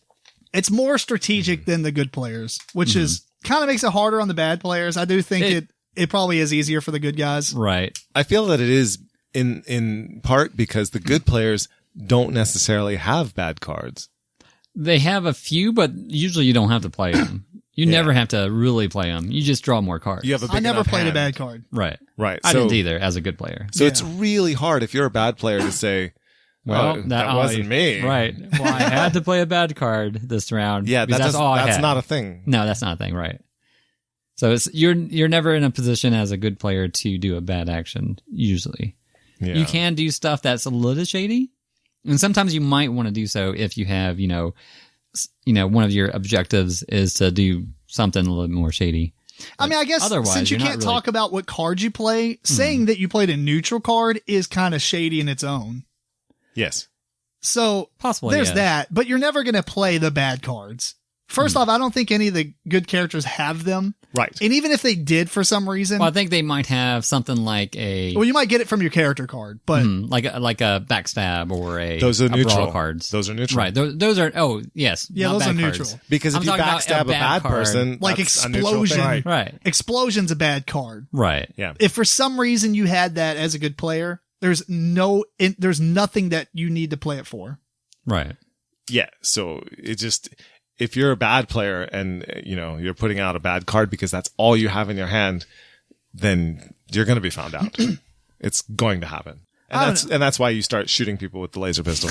But you can do it that way, but that's what I'm saying. I think, and maybe it might be obvious if you pick a good character like a medic and keep trying to heal people, or pick a character like the helping hands person and just help other people. It's like, why don't you play any cards? So, I mean, I guess that might be kind of obvious as well. But I mean, I don't know. Helping hands might be too helpful. you want to look like you're helping, but not really help. Yeah, but whereas if you're helping hands is giving your action to a good person. Do you think it'd be better? I mean, obviously depending on player count, because some player counts only have 1 Menace. Do you think it'd be better if the Menace players knew who the other Menace was? I don't think you'd really need to know. Well, it could help. It would be helpful in some occasions where me and the other Menace are in this. We're putting in cards, right? So right. Only one of you put in a bad card, but then you might. Kind of how do you communicate that? Yes. Then you both put in 2. Oh yeah, but you do. You can do some signals. You're like, yeah. You go. Yeah. I think that would be helpful. I also think it would be helpful if everyone didn't put in a card in turn, so you don't actually go around in turns. But if you want to put in a card, you put in a card. Yeah, I think I like that idea of putting a card, knowing who's contributing. Mm-hmm. But I do too. It would almost be cool if you can bluff some way, I guess. I don't know. I don't know how you would do it mechanically. No, I'm not going to put in a card. Right. You know what I'm saying? Like, I don't know how you would mechanically do it. Right. If you put in a bluff or bluff some way of putting it in, like maybe if a bag was passed around instead. Oh, you just Put in a card pretend that or you're not. putting a card in. Oh yeah. Sure. It is pretty nice to see the players Who's put out a in. card in front of Right. them. But I guess if you wanted to make it a little harder, you It's could so play, much information. Right, it is a lot of information. But if you had like a bag, you can put them in the bag as they went around the table, and then you can waste that action at that point. Because they're like, I'm going to contribute a card, but you actually don't. And so then you you do pass nothing. it. Yeah. You actually don't do anything, and then at the end, I guess they would pull out the cards and be like, 4 of you said that you put a card in and only 3 of them are in there. Right. So So now we have to take some off the top to make up the numbers. And that brings me to another thing. I think for me, I would have liked it if the deck that gets shuffled and is the random, little helper girl or whatever. helper girl. The robot? Yeah. The robot, yeah. The robot deck had Had more, more bad bad. cards. I agree. It would There make was sense. So many good cards in there. Yeah. It's like there was- 20 cards and 5 of them are bad. There's a lot of neutral cards though, so I mean, I can't leave those out. But at the same time, it should incentivize all the players to put in enough to equal half or more. I agree. Yeah. Like, why aren't you contributing cards? Now we got to pull from this thing and they're all bad. Right. Like, Or that would there's make more sense. There's a good chance that a bad card's going to come out. There were several turns where all the cards that came out of that deck were definitely good cards. Yeah. All at the same time. But that could be a difficulty level type of thing too. Like, have different deck constructions based on how hard you want it to be more for the good guys. Yeah, I like that idea. Yeah. Just the idea that you can construct your own deck, period. Why make it so that you're stuck with this particular deck? I guess you could just make it random, but there's a lot of cards to shuffle and do randomly. So, Yeah. like, Well, or you have a number of points that you can spend on various cards. You have to have a certain number of bad ones. You have to have a certain number of good, whatever. But you make your own deck at the start of the game. So it's kind of up to you how to play. personally, I think it would probably be better if there's more bad Sounds like cards. A lot of setup. Yeah, there's a lot of setup. I think there should be like, you want to play hard mode? Put these cards in. And like maybe 12 of the 20 cards are bad. Yeah. And then like 6 of the 8 are neutral and there's only 2 good cards, force the players to try to contribute. Right. Yeah. And I'm going to put in this neutral card, but at least we're not going to get a bad card. But I guess, a counterpoint to that is it is a way for the bad guys to hide, because if they don't do anything, and they're doing their special abilities, then those cards get added in and then nobody gets mad at you because they are having to pull from the middle deck. Mm-hmm. Most of the time we were okay with it. Oh, yeah. Like, okay, that's fine. It's going to be good. Mm-hmm. Maybe it's bad, but maybe it should be I don't know. I don't remember the actual deck layout, but I know there's a lot of there's a ton of good cards in there. Yeah. So it'd be cool if that was a little bit laid out differently, or there was a set list for different difficulty levels. That'd be kind of cool. House rules. House rules. I don't know. I like it. I like the voting too. I think the voting was pretty nice. Like, you Voting don't. pistol. Yeah, it's like, yeah, it doesn't, like, most game, you're like, all right, we're voting. I'm voting on Eric. Who wants to vote? 3, 2, 1. It either happens or it doesn't. This one's just like, there will be a vote. Yeah. And then you can get And you can talk, surprised. right. You can talk, and it usually is going to be against somebody anyway. It's got One Night Werewolf-ish, where, you point at, I'm pointing at George, and Tim's pointing at me, and whoever has the majority of the votes. Yeah. So I like that. I don't know. I like this game. It's really fun. It was fun. The length is amazing for it too. Yeah. Yeah, it's shorter than all those other games. Even at a high player count, it was still super short. Right. I mean, like an Under hour. and a half. Yeah. It was, But that's with setup and everything too. mm-hmm. So super, super quick for what it is, and a lot of stuff going on. I liked all the characters. What y'all think about all the special abilities? Did you ever have a character that you thought was meh? I didn't. I seen, because you get to choose from 2 or 3. I forget right now. 3. 3. There was some that were definitely better than others in my mind, anyway. But that's your choice. Right. That's true. Plus, you don't have to show anybody who you didn't pick. Right. So that's kind of neat. Like, because we never really picked the medics at all. Well, one time I had the medic and I had the guy with the pistol, and I was the bad guy, and I said, well, pistol. I'm just going to get rid of the medic and just grab the pistol, start shooting people. Right. This is why you didn't hide as a bad guy. Yeah. We won that game. We did win, and that was the strategy. Whatever. We still Take killed out y'all people. both. We wanted to die. We lost anyway. that. We ran That's out of right. We oxygen. did. That was We our didn't care. goal. We ran out of oxygen. Yeah. Super fun. Super fun game. Yeah, it was a good one. I don't know. Anything else? Oh, I liked it. I mean, it's a pretty simple game. I mean, there's a lot going on. I'm not saying it's a simple game, Resistance, but Simple overall. yeah, conceptually, it's simple, Mhm. but it's got a lot of cool stuff, interactions and all that stuff. There is player elimination in the game. However, it looks like once you kind of pare down either grouping, the rest of the game is going to kind of get to the end anyway. Yeah. One way or the other. Usually not very long after that, though. Mm-hmm. The other thing I would say is it would be cool if there's a little bit more neutral cards that had more positive and negative values at the same time. That actually might fix some of the stuff we're talking about. What do you mean more positive and negative? Like, for instance, the basic repair. You lose an oxygen, but you gain a repair. Right. Like, advanced repair is a good card, right? But maybe it should be like something like that, but 2 oxygen for 2 repair. That's a lot of oxygen for a card. Right. You know what I mean? Like, so it would give you more incentive to be like, should I play this? Right now, that is a great card. Right. The 1 to 2. Mm-hmm. And then like the one that raised morale that gives you 1 oxygen. They're almost no brainers just to play them. Sure. So maybe if there were more neutral cards that had like bigger positive and negatives at the same time. Right. You'd be like, I'm putting a neutral card in, and then when they come out, it's like, wow, who played this? This is a lot of oxygen, even though it gives good stuff. Then give some of the Menace players more of those type of cards instead of like just a ton of explosions and backstabs. Mm-hmm. Or how about the idea that certain hands of cards that were played, combinations of cards that ended up being played would have effects. Oh, there were 3 morale cards altogether. Oh, that's terrible.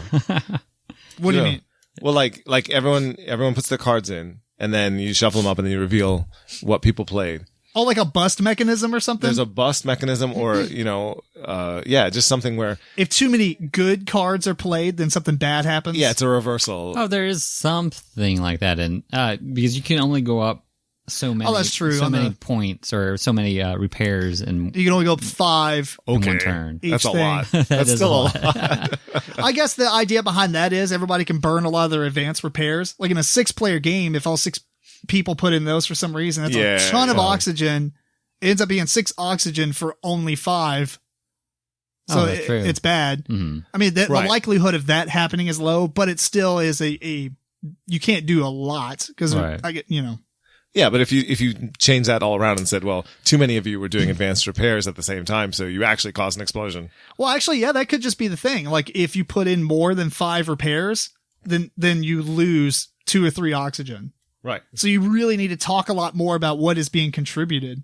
So more people are going to put in more neutral cards that way because they don't have a choice. Otherwise, if you put in a lot of good cards, you're going to break that, because the idea behind that could be all of you are working too hard to get a lot of repairs done, but you end up just like getting worked up and using more oxygen. Exhausting yourselves. Yeah. There, bam. We fixed the thematic part of it for what we were talking about anyway. So I like it. We don't want to drag it on too long, but I recommend it. I think it's great. This is by far one of the best, social deduction games for the length in which you're actually doing. Agreed. And it comes with a ton of stuff. Good stuff. Yeah, I like it. Yeah. Matt, are you more excited now than you were before? Yeah, and I mean, you were excited. You did mention a lot of stuff, and I think it prices at $40. So that's a pretty good price. It's a really big box too, ain't it? Yeah, I'm not. Right? Yeah. This is a personal preference. Yeah. The way it is there's an insert in it, and you stand all the cards up in their decks. So it does have a really good organization to it. Mm-hmm. But I think that it just makes the box too big. I would have rather have a thinner box and just put all the decks in plastic sleeves, right? Or not plastic Ziplocs. sleeves, but Ziplocs. So like, kind of like Spyfall, we just throw out a big pile of stuff and be like, pick one, right? That would be kind of a little bit better for me. But that's just because I have a lot of games. Yeah. If you don't have a lot of games, Retail space is limited around here. Yeah. right. If your storage space is okay, it doesn't matter. Mm-hmm. It's a nice box and it utilizes, although there is nowhere to put the gun in there, really. I mean, you basically just put the rule book on top of all the cards that are standing up, and you can put the gun on top of it, or you can put the gun underneath the board. But there's a big section for the tokens, which is weird because it only has like 4, and you put the gun in there, and it just it can't lay down. So I don't it's whatever. And the gun is nice, but I think I would just replace it with a plastic. With a Nerf gun or a Glock. I mean, a real gun. The vote will happen. Yes, sir. Yes. Yeah. I mean, that's a really cool piece to upgrade with just something silly. Oh yeah. Yeah. That would be kind of fun. But all right. Final thoughts. Recommend it? Yeah. I do recommend it. Fun game. Yeah, I liked it. Me too. Go out and buy this. This is very fun.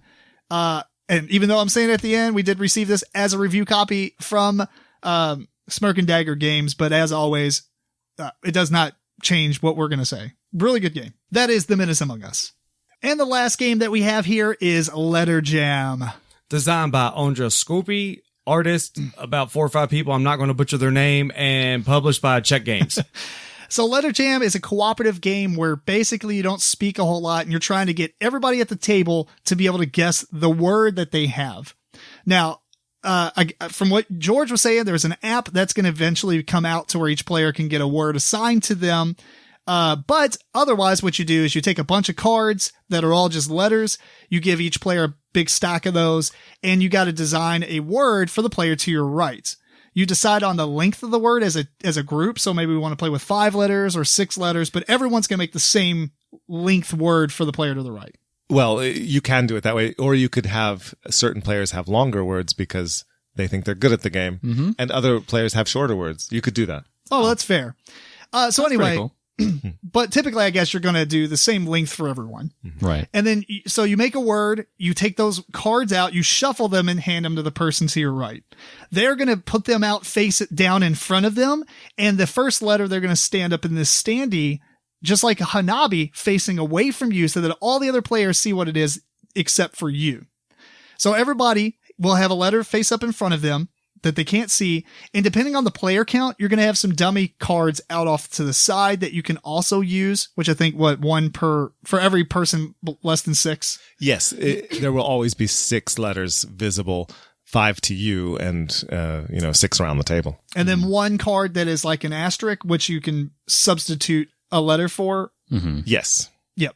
So at that point, you're pretty much ready to begin the game. You get a little score sheet-ish kind of thing that you get to write down all the clues that people are giving. And then there's, we don't really give it into how the color different gems work, but basically there's a set number of gems for the player count.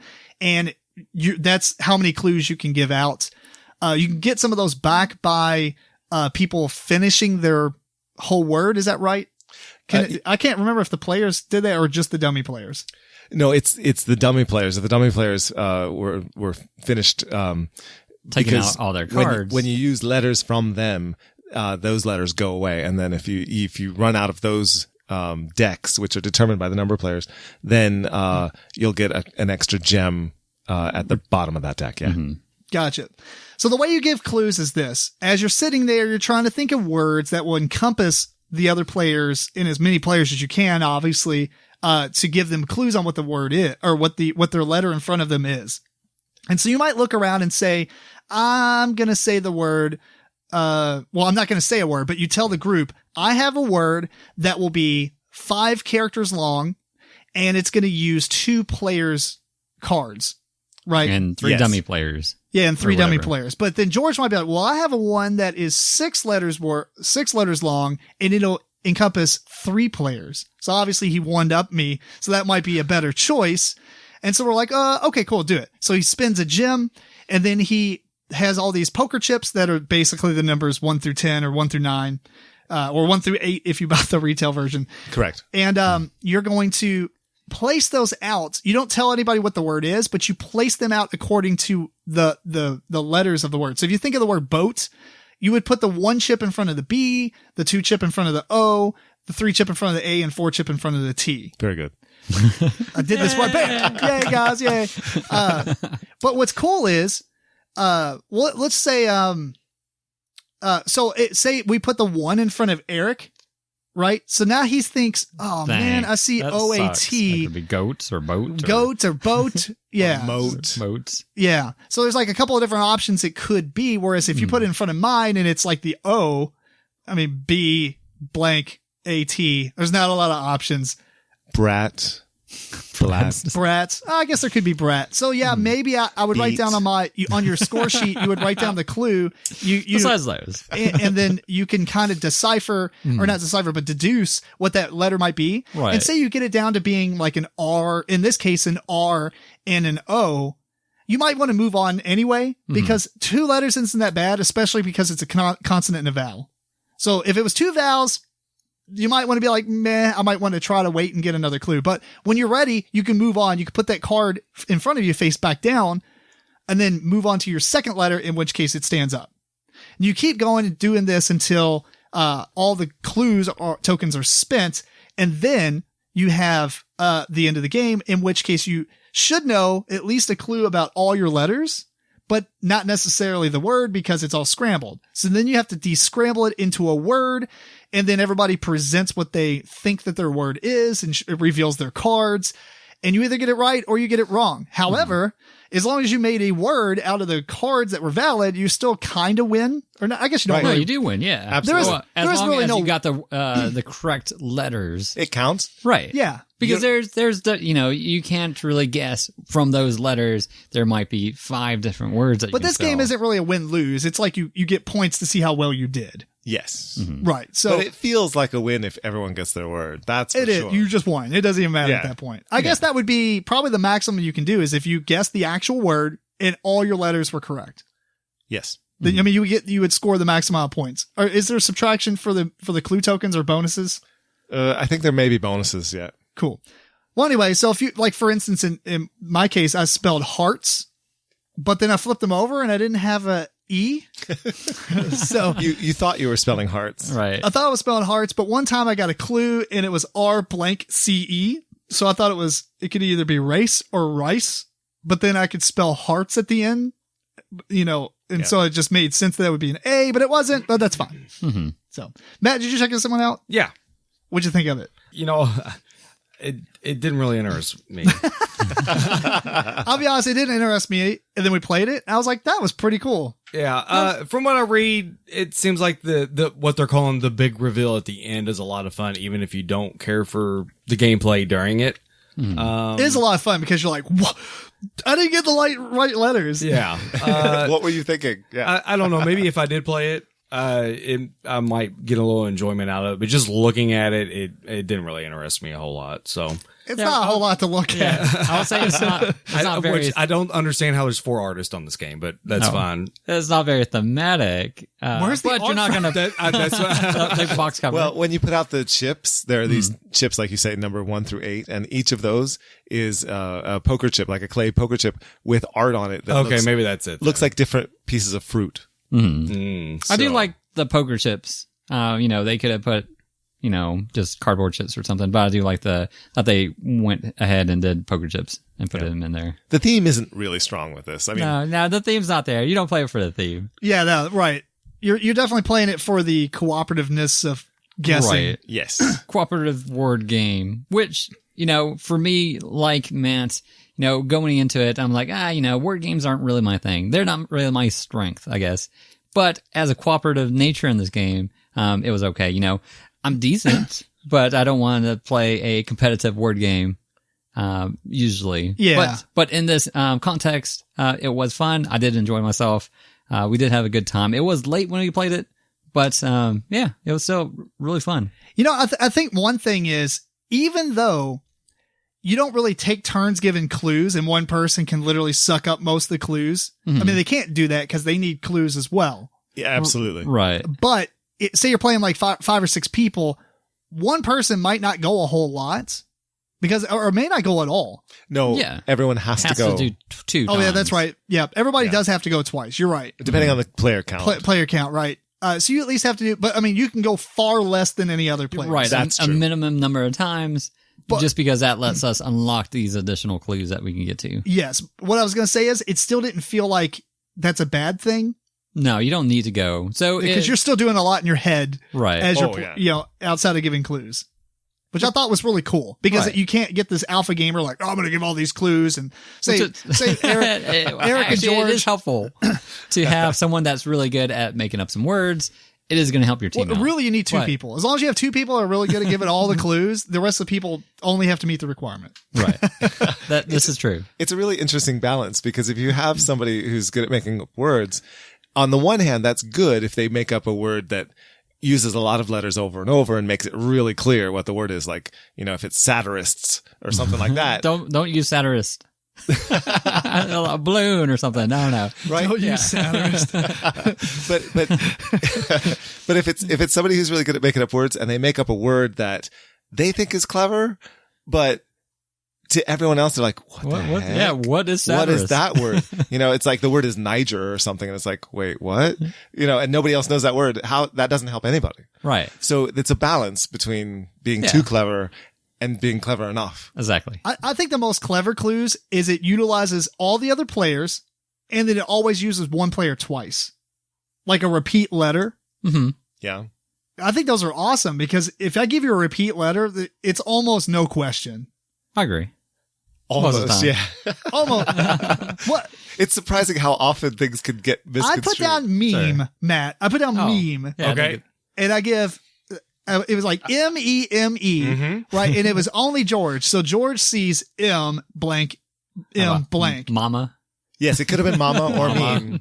I didn't think that hard. Or Moo. Anyway, Actually, Moo. it could have been Moo. my point is that was a great clue. Now, it got less now that you're all saying this. I think Momo is Japanese. In the end, I got it figured out. It works for me, but I needed another clue later. Well, And that's- fail. But you see No, what no, I'm no. saying. That's not a fail. It's beautiful because if I can remember, or let's say if you could remember that you gave me that clue before and I didn't move on. If I didn't say, oh, I know what that letter is, obviously I need more help. And the next time somebody Right. gives me a clue, they should remember, what I had to work with. Yes. And give me a clue that works with that. Right. Or, not really work with it, or I guess is work with it. No, but absolutely. yeah, just, so you're deducing, just your letter as well. All right. He thinks it's an E or A. So I'm going to make a word that's definitely has, Can't be one of those. One or the other. Yeah. Absolutely. Yeah. Cause that's how you really mess the game up is if you keep giving someone The a clue same- yeah. with that could be the same letters. And then it's hopeless because they don't progress. Yeah. Or if they do, it's an absolute guess, Yes.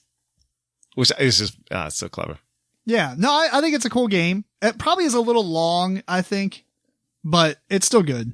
What do you guys think of the wild, asterisk? Don't use it. Yeah, I would say Use it. use it. we got both of them.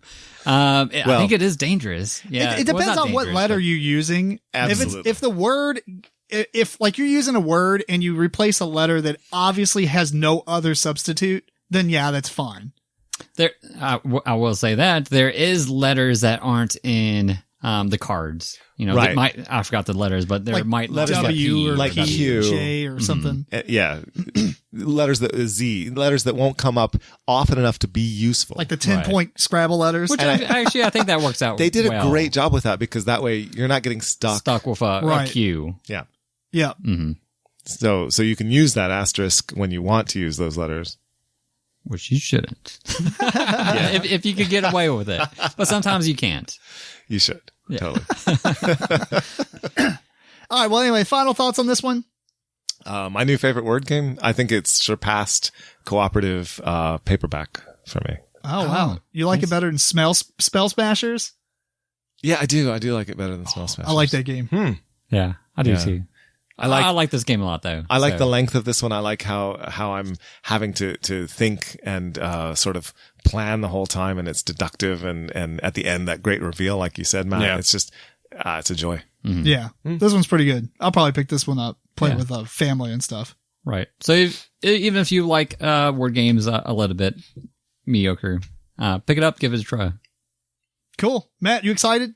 I mean, I'll give it a shot. I will say Talk that them into it. I will say that Eric earlier on said that he does not like war games. I do. So Oh, whenever I okay. say that it did not interest me, I would probably maybe just upon just looking at it, me actually being a fan of word games, it kind of like, Yeah, I'm that's not. fair. I would have passed it up if George didn't bring it over and we play it. yeah. Yeah, it's an experience. But it sounds like it just needs a chance. So Oh, yeah. if I get the opportunity to, then I'll be looking forward to it.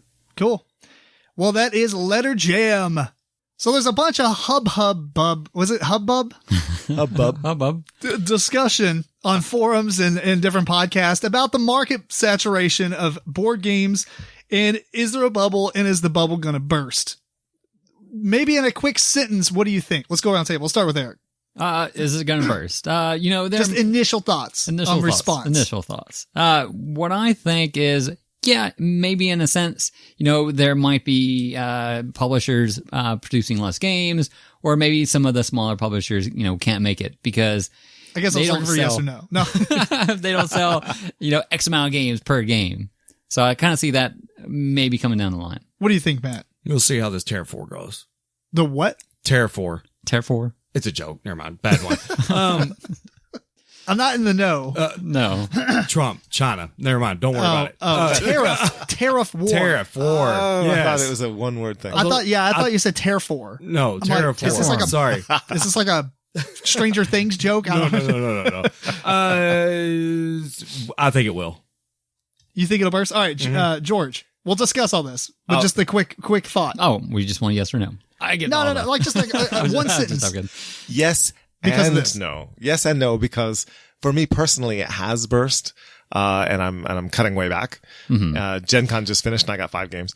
But Well, I also think that's kind of the life of a heavy collector of everyone games. missed the point of this. Like, For well, anyway, for somebody that Tim, has, you want to play? Tim, you want to play? I'll play. Here we go. My I didn't point. say my Go. no. Yeah, what's your no? I also say no because it's not really a bubble. Like it can't burst like a housing bubble can burst. Like I agree. It'll just slow down. It'll just be a thing. I think no, it's not going to burst. Companies are going to stop. They're going to go out of business making crappy games. Which companies? Well, I'll crappy say just because there's Now so we many can games, actually talk. Sorry, Okay. that was a bust. Sorry. Okay. Oh, so you time- think eventually the amount of companies will die out because they're just killing Well, You make a themselves? mediocre game, Let's- I think so. Let's do this. Let's set some stats in motion, and then we'll discuss. Right? Because stats. Oh, I got stats. I got some stats I too. got some stats. So check this out. The average Steam game on Steam sells 32,000 copies. The average game on Steam sells 32,000 copies. And what That's is a the lot. average The cost? price. It doesn't matter. It The doesn't average, matter. If the average game If is it's $0.99 $1. cents. Right. the average game, like across the board, it's Okay. an average. So it sells 32,000 copies. I'll get to the point here. Sure. The average board game sells 2,000 to 5,000 copies. Yeah. Right. The Steam has 90 million monthly users. About 47 million people a day are on Steam and has over 1 billion accounts, Yes. It is. which dwarfs the player base in board games. I agree. But Yeah. BGG And it will has stay that way. BGG, Board Game Geek, has 1.2 million active or 1.2 million Active accounts. Not active, just accounts. Just accounts. Okay. Oh. Although you don't need a Board Game Geek account to buy a game. Or be a board gamer. Right. Right. Or to be a board. So there's obviously people, but then again, there's consolers who aren't on Steam either. So games released on Steam each year. Check this out. 2015, there was about 3,000. 2016, there was about 4,000. 2017, there was 7,000. And 2018, there was 9,000. Steam Released. games. Right. Mhm. About 5,000 board games were released last year. But that number has gone up as well. Well, Oh, yeah. it's going to continue to go up. And it's way easier to design and publish board games than it is video games. So my point being with all these stats Voluntarily, yes. was this. There's 5,000 games that were released board game wise, or at least there was 5,000 entries put in on Board Game Geek is really what the stat is. But there was thousands of games released last year for potentially, let's just say 1.2 million people.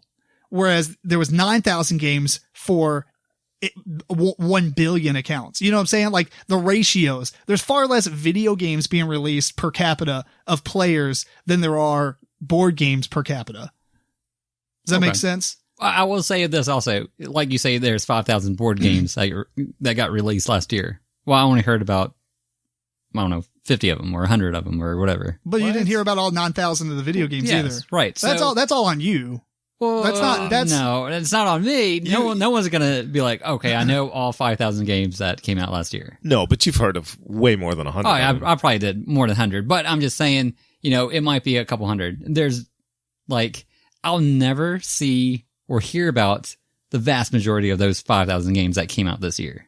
No, I get it. Which kind of proves what I was getting ready to say in the fact that there are far too many board games coming out than there are video games coming out. Even though there's more video games, what I mean is per capita. So in ratio to the amount of people that would consume them, board games are coming out. It's almost like everybody and their mom is designing a board game and releasing it. Well, it's easier. It's easier, right? Self-publish. And so that's what I was saying earlier when I think the board game market won't stop. I really think that board gamers are always going to keep going up. There's going to be more and more board gamers every year. I think there's going to be less and less crappier games. Because no, there's going to be the same amount, but are they going to actually sell? You think you're going to have fewer crappy games? I mean, no, because at some point there's going to be too many people. There's going to be a lot more people buying board games, and they're going to buy quality over crap. It's going to have to look good. It's going to have to good components. Yes. And so the only way you can sell a crappy board game is Kickstarter at that point. But that's how they do it. A lot of people are doing Kickstarter. Mm-hmm. Right. That's why they can make these games, and people just buy it before they even know what it is. Right. I mean, but I wouldn't consider Kickstarter games. Okay, games are still going to sell. Let's ask this. Would you consider a Kickstarter game as part of the market saturation? Oh, yes. Yes. You would consider that in the market saturation? Oh my goodness. Look at how many Kickstarter games are out right now. Mm-hmm. Someone posted yesterday they signed up for 3 Kickstarter games like today or yesterday that came out that day. For example, and I just to use myself as an example, I kickstarted Isle of Cats, right? And so many of these Kickstarter games, they're $80 now, $70-$80. So they're getting more expensive. So Gen Con, Gen Con comes around, and there's all these games actually at Gen Con, but I only buy 5 of them because I know I've got money set aside for Isle of Cats, etc. There's other Kickstarters too. Mm-hmm. So yes, that makes an impact. I mean, that's fair. But do you think that there's a market saturation in video games as well then? I don't know. Because would that be fair? Like, you know what I'm saying? Like, you're one person. It doesn't matter how many people are there to buy it. 5,000 board games, 9,000 video games. But it's like, why do we feel like board games are saturating the market, whereas video games aren't? I don't know. I don't understand how video games aren't saturating the market. I just bought a new computer, and there's something that I go to, some site. I don't know what it's called. I can get free games. Like every week there's a free game I can download. So why am I buying? Like if you go to humblebundle.com. Right. 20 games for $3. That's exactly right. Humble Bundle is making it like how many games do you have on Steam? Reasonable. Hundreds. I mean, that's true, but I don't play them. I guess that's not a very good right, exactly. I have 1,000 board games and I don't play half of them. Mm-hmm. It's just weird that it's odd that people, I don't know. Matt, what do you think? You haven't said much. Yes. And no. No. I don't know. I think the games will have to either start getting better. I think we're just hitting I feel like it's peaking right now with just everything going on. I know because like Gen Con this year, I wasn't excited for hardly anything. And there's only so much you can do with board games. But were you not excited because you don't feel like there was good games coming out? Or do you feel like I have enough stuff to do already? And so I kind of just pushed aside everything. No. I mean, if there's games I want to get, I'll get them. But it's kind of like there's nothing that excites me because I mean, there's only so much you can do. I guess we do need to factor in the thing about if Matt buys a game, we can all play it. Mm-hmm. And if I buy a video game, you're all not playing it unless you buy that video game. Yeah, have to typically go in on the same game because they've murdered Couch Co-op. I was gonna say because Couch Co-op is gone. Yeah, I mean it's there, but it's not. Right, and that's true. But I don't know when you're talking about board games as well. Like, I mean, I think it's great playing games with Matt. But if he buys a game and I play it and I really like it, Matt's not coming over to my house to play with my parents. Mm-hmm. You know, typically, not that you're not invited. You know, you're welcome. Invited. You're welcome anytime. But the thing is, you know, I have different groups that I play games with. So if it's a game I really like and I want to play it with my parents, I'll probably get that game. Sure. Yeah. Which kind of brings me back to what I was saying, because video games sell way more copies because everyone's pretty much required to own it. Whereas, you know, board games don't sell as many copies because essentially if it's a 5-player game and you sell 1,000 copies, 5,000 people potentially can play it at minimum. I mean, not really at minimum, at the but you see what I'm saying? Like, obviously, you can play 2 players, whatever. I'm just saying quick math. Yes. You know, you can play it with a lot of people and then you can take it over to somebody else, play it with 4 other people or 4 other people over here where you can't do that with a video game. Right. And so what I'm saying is since less and less board games are sold, even though I will say that the cost to make a board game is very low in comparison to a video game, which is pretty much unattainable. Mm-hmm. Is it? Because the price is going up lately.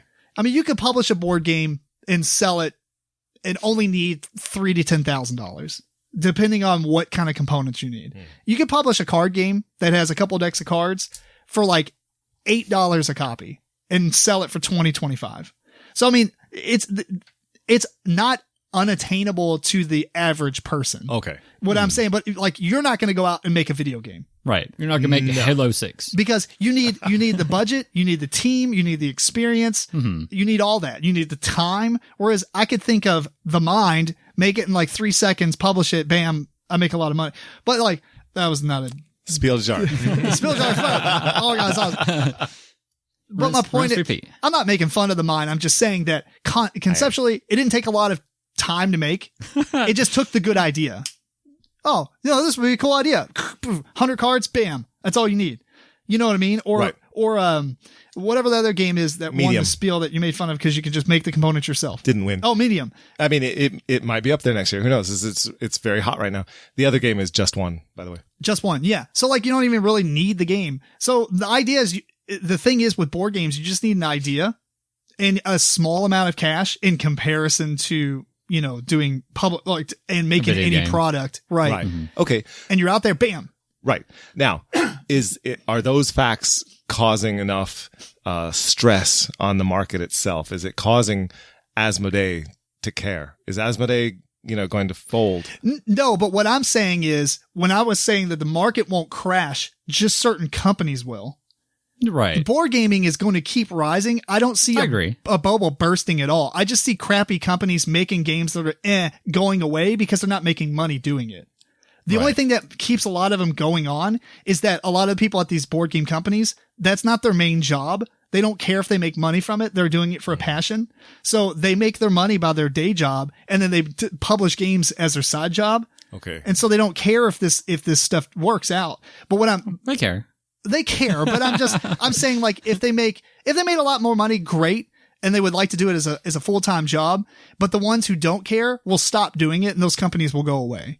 So I don't think the consumers or the amount of games is really going to be a problem. I just think that it's only going to hurt small publishers who are trying to get bigger and they can't because the market saturation just it's going to destroys hurt small publishers that don't produce good games. Mm-hmm. So I think the bar is going to be lifted. Yes. And in further years, you have to, an okay game is not going to make it. You have to make a really good game, or, production values have to go up, different things like that. Right. But it's not going to burst a bubble.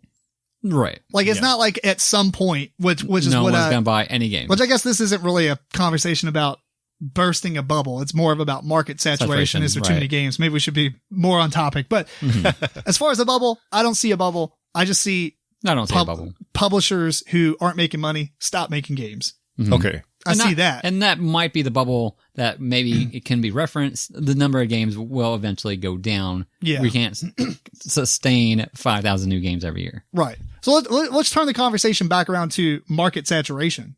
Are there too many games? Yes. I agree. There's just far too many to keep up with. Like Eric was saying, there's 5,000. You only see 1,000, maybe. That's still a lot of games. I don't even know if first off, I've never played 1,000 video games. Maybe so, but I don't keep track of it, so I don't know. Mm-hmm. Well, that's a lot. I don't even have 1,000 games on that shelf. I was going to say, I bet you've never played 1,000 video games. That's insane. That's well, part of the problem is you put 22 hours in on one game, so. Right. That's fair too. Whereas a board game, you can play it in 30 minutes and bam. Put it on a shelf, never see it again. Yeah. Because you don't have time to get back to it, yeah. Right.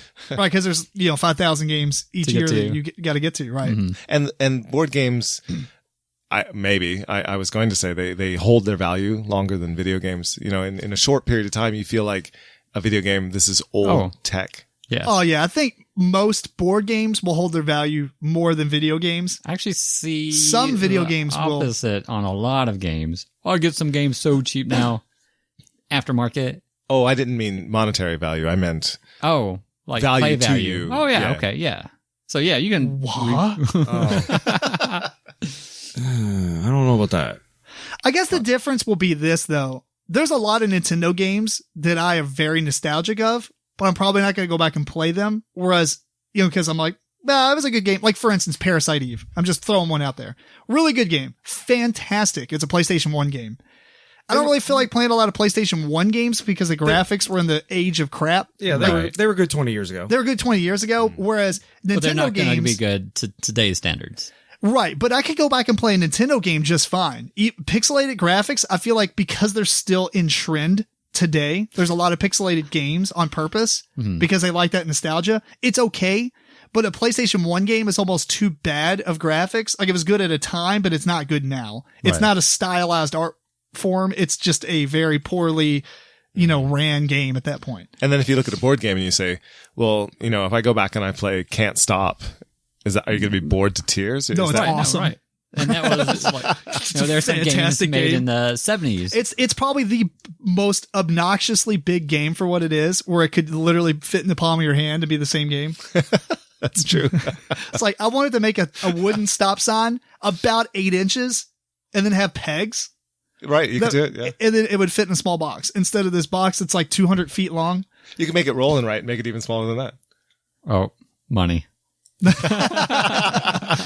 I guess there's Can't Stop Express, which I think does that. Okay.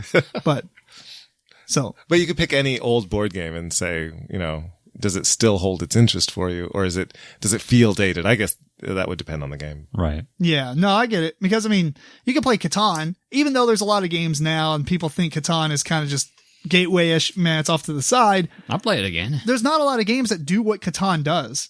And so when I pick it up, I don't feel like like Dominion. Let's take Dominion. I feel Dominion is obsolete at this point, to me. There's so many more deck builders that I will just overwrite it. It's gone.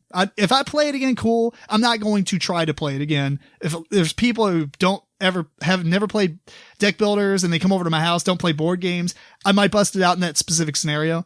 Otherwise, no. Catan, I feel like I can't think of a game that would replace it, except for other Catan games. But like, it does such a unique thing that I feel like, maybe I've played enough now that I can move on and just play other things, but I would not be opposed to playing it again. Whereas I'm not going to bust out Parasite Eve again to try to beat it. Mm-hmm. Oh, I agree with you. I think that means there's less of a chance of there being a burst bubble in terms of board games. Yeah. And board games hold their value to you so that, when a bubble bursts, it's because people are speculating on the value of things, and then after a while, everyone's got those things, so the value doesn't stay. Actually, I wonder if board games will begin to become more expensive, because they might go on clearance right now because nobody wants to buy them. Or usually a game goes on clearance because there's 5,000 games released. There's not enough people buying them. Right. And it goes overlooked. Even though it's a gem and it's kind of like a great game, it just goes under the radar, dies off. There's a lot of those. Right. But then people 5 and 10 years later, like, notice it's like, oh, this game's awesome. Yes, that happens all the time. And then it's like $200 on eBay. Right. Because no one bought it in the first place. It went on clearance. No one bought the clearance. Like, the politics of cannibals. Just kidding. Is that a good one? I don't know. It seems kind of funny, but a lot of people give it crap reviews. It's just a game that's always on Miniature Market for like $1. It's like a $30 game. I'm like, should I buy that? I'm never going to play that. No, probably no. Yeah. If it had a little bit better artwork, it probably win me over for $4 or whatever it is. But the point is, maybe it's a great game and no one's really played it. Then eventually someone's going to be like, this is awesome. But unlike video games, that could probably be reprinted. Whereas like video games, since the graphical power is a problem, they're not going to reprint a PS1 game unless they remastered it. Mm-hmm. Yeah. So, and board games have this sort of gatekeeper in Board Game Geek where everyone's rating everything. So the gems don't really get lost. People know if it's a good game or not, typically. Mm-hmm. Typically. Well, they'll know if it's a good game, but maybe it gets overlooked. It's a good game among that cult following, and then no one buys it. And yeah. I don't know. I guess we probably drug this one out to the end. And we're not economists, so. We're not. Yeah. What do we know? We're just speculating based off our immense love of the hobby. And the way that it feels. It feels like it's oversaturated and too many low quality games are coming out and Kickstarters are coming out that aren't properly vetted or tested. I think we can all agree maybe that market saturation is not going to kill the players, right? I mean, there's always going to be people playing games. No, right. And I think that's going to I constantly think the rise. player base is That's going a to good continue question. to grow. That is a good question. Will it? Because I think so. That's what the hobby is living on right now. It keeps growing and growing. But Right. what if a killer technology comes out and suddenly people are all into that and they don't care about board games anymore? Which I don't think will happen because that's the whole thing. You Then it know, just becomes if you video want games. technology, you go to video games. You go to board games to have that more interaction face to face. So Yeah. And honestly, I think that if the technology was going to kill them, Tabletopia and Tabletop Simulator would have done that. Well, maybe Tebaru. Man, that's still getting together face to face to do it though. So that is true, yeah. But, I mean, Tebaru is going to do better if they expand past just Coolmon games. come on. That's how I'm going to games. refer to them now. Yeah. So, anyway, anything else? We done? Yeah. Yeah. Cool. All right. Final last just sentence based off our conversations. Did you change? What do you think? Same. Same. Everybody same? Okay. Nothing changed. Well, that was boring. Saturation. Let's move Too on. much saturation. Let's move. I agree. Let's move on to the last topic. The first time we did this, I had the Mortal Kombat theme that I played. That was pretty awesome. Yeah. We don't have that. So anyway, if you haven't been following, we've played. This is going to be round 3 of Superfight. The game that's meh in real life, but on the podcast, I think it's entertaining. And I happened to pick To up. somebody at least. One of us. I was in Target and I found the Superfight 90's deck. Look at that S, Matt. It's like the little S that people drew. That everybody drew on their. That no one knew where the origin came from. Is that I don't think it's a band or anything. I don't think it has an origin. Except like somebody said something about a company may have done it at one point, but they don't know if they did it because of the fad or because they designed it and then everybody stole it. was that starter jackets? No, it definitely wasn't Star. that It was wasn't an their S logo with a kind of star thing. next to it. That's right. All right. So unlike actual Superfight, we don't follow all the rules of the game. We're not using these purple cards, which is kind of like random stuff that happens in your fight. George, have you ever played this game? Maybe. We're going to kind of go over the rules that we He's not use on gonna tell our me. podcast. Don't admit it. And the way this goes is there's a white deck of cards, and each card in this deck is a character. All this stuff is themed 90s, so you might get Steve Urkel, Oh my god. or you yeah. might get Carmen Sandiego. So say you got Carmen Sandiego and Matt got Steve Urkel, and you dropped all the cards. Amazing. We'll get those in a minute. But the next thing you get is a weapon. A weapon. Yeah. You might be armed with a GAC cannon. Gak. What is Oh, that? GAC is like that Yeah, the squishy stuff. Yeah. Yeah. Yeah, or you might be wearing Gizmo Duck's armor. That got really obscure. That's Yeah. amazing. Phone. I might struggle with this a bit. Yeah. And then you might have a location like Blockbuster. And then you have to argue on who you think would win that fight by talking about why you would win and how you would beat the other person up and George, do this better. is pretty bad. I'm getting that sense. Yeah.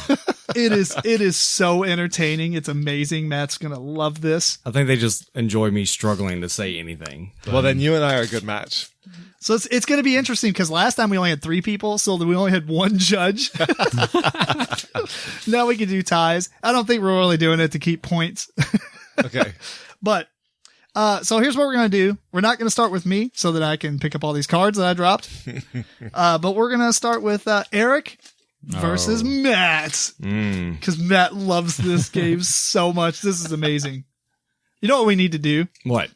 is rent a booth at Gen Con And play this. and play this, but like random people walk up and sit in a chair. Like, choose your opponent. Matt. And then, it just becomes a trend where everybody comes up and chooses Matt because they know he hates it. All right, Matt, here's your card. Matt is who, Matt? We don't even choose our fate. What the hell are SWAT Oh, cats? I don't know what this is. Give me another one. What? No, whatever. What's What a is SWAT cat? What is a pick a Billy Zane character? Wait, a what?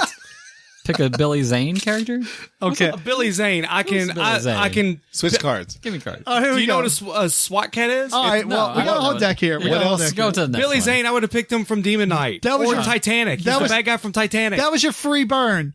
All right, Matt, what do you got? I got Calvin and Hobbes. I'm okay. I'm okay Calvin with and it. Hobbes? Yeah, I'm okay Eric, with what do you that. got? It's both of them. I got friends. Friends. Friends? Like the TV show? Yes. All of it them. has to be. That's awesome. I got all the friends. Yeah, I got all the friends. Matt, what are you armed with? This is amazing.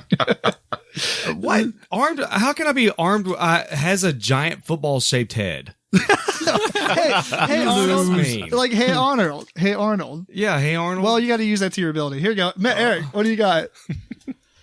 I get knocked down, but gets back up again. That's right. All the friends. That means you're immune to knockdown if we played War Machine. And your fighting location, because this matters, because if you're Your cabin Blockbuster, house? you can use like old tapes to throw at each other. You know what I'm saying? Mm-hmm. You will be fighting. That's funny. Blockbuster. You got Blockbuster. Here we go. All right. Who well, are you, friends? I'm all the friends. I'm Joey and Rachel and He looked it Phoebe, up. Did you look up all the friends? Phoebe. Chandler, Monica. Well, the and first Ross. thing is Hobbs is going to take Phoebe's guitar and smash it because he's tired of hearing stinky cat or smelly cat. Well, too bad because she gets back up. She gets back up.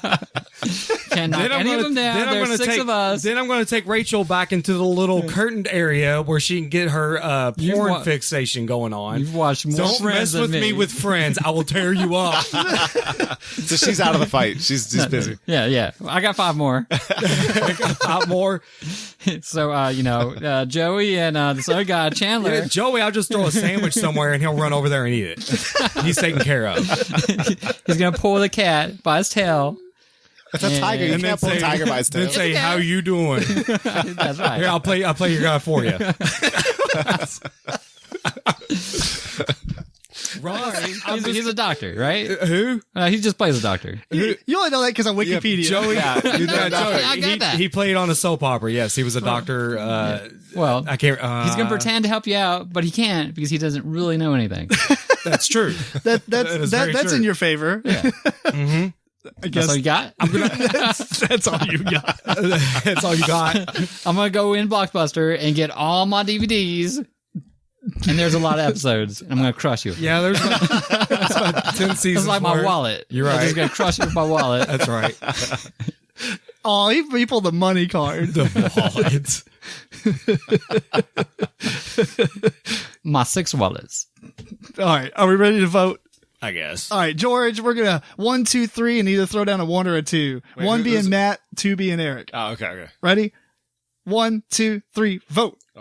Oh, it's a tie. What happened? Tie. I don't know. 1 point each. Sudden death mode. Here we go. Here's a sudden do it death. again. I don't. No. Here's a sudden death. Here you go. You get a purple card. I think this was the best round I ever had, by the way. Yeah. Each fighter is leading an army from Braveheart. Oh, yeah. Well, the first thing I do is I'm the bend over Scottish- and pull my. No, I'm the Scots. I got it. It said both of us are leading an army. Well, you got to be the English. There's only 2 choices. Yeah. Did it not say leading an army from Braveheart? Yeah, and there's From there's Braveheart, 2 sides yes. to Braveheart. Oh, okay, There's never only 2 mind. I was sides. thinking it was just like Oh, the I'm gonna get my- William Wallace's Yeah, army. no. I got you. Well, then I'll shoot arrows at you. No, I block those arrows. No, you don't. They I get all- back up. No, I get back up. The put arrows me hit down. you in your butt and everything. I've seen this movie enough times. No. There's some casualties. Yeah. I'm stringing your guts everywhere as you yell that. That's right. You just admitted defeat. Eventually, I win. I win at the end. This totally turned into I Have you shot seen you. No, you Braveheart? didn't. Yes, I win. I don't think you do. He does not win. He doesn't win. He loses. No, he wins because he gets his freedom. Come on, guys. And that's why England is part of Scotland. I was going to say.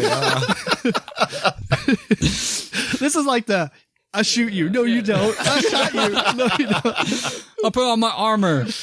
Oh gosh. Game's Are we amazing. voting again? Yeah. All right. Oh, God. Well, 1, 2, 3, then vote. 1, 2, 3, vote. All right, Matt won the tie. Good job. Wasn't that fun? Sure. Oh. It's fun spectating. I'm terrified.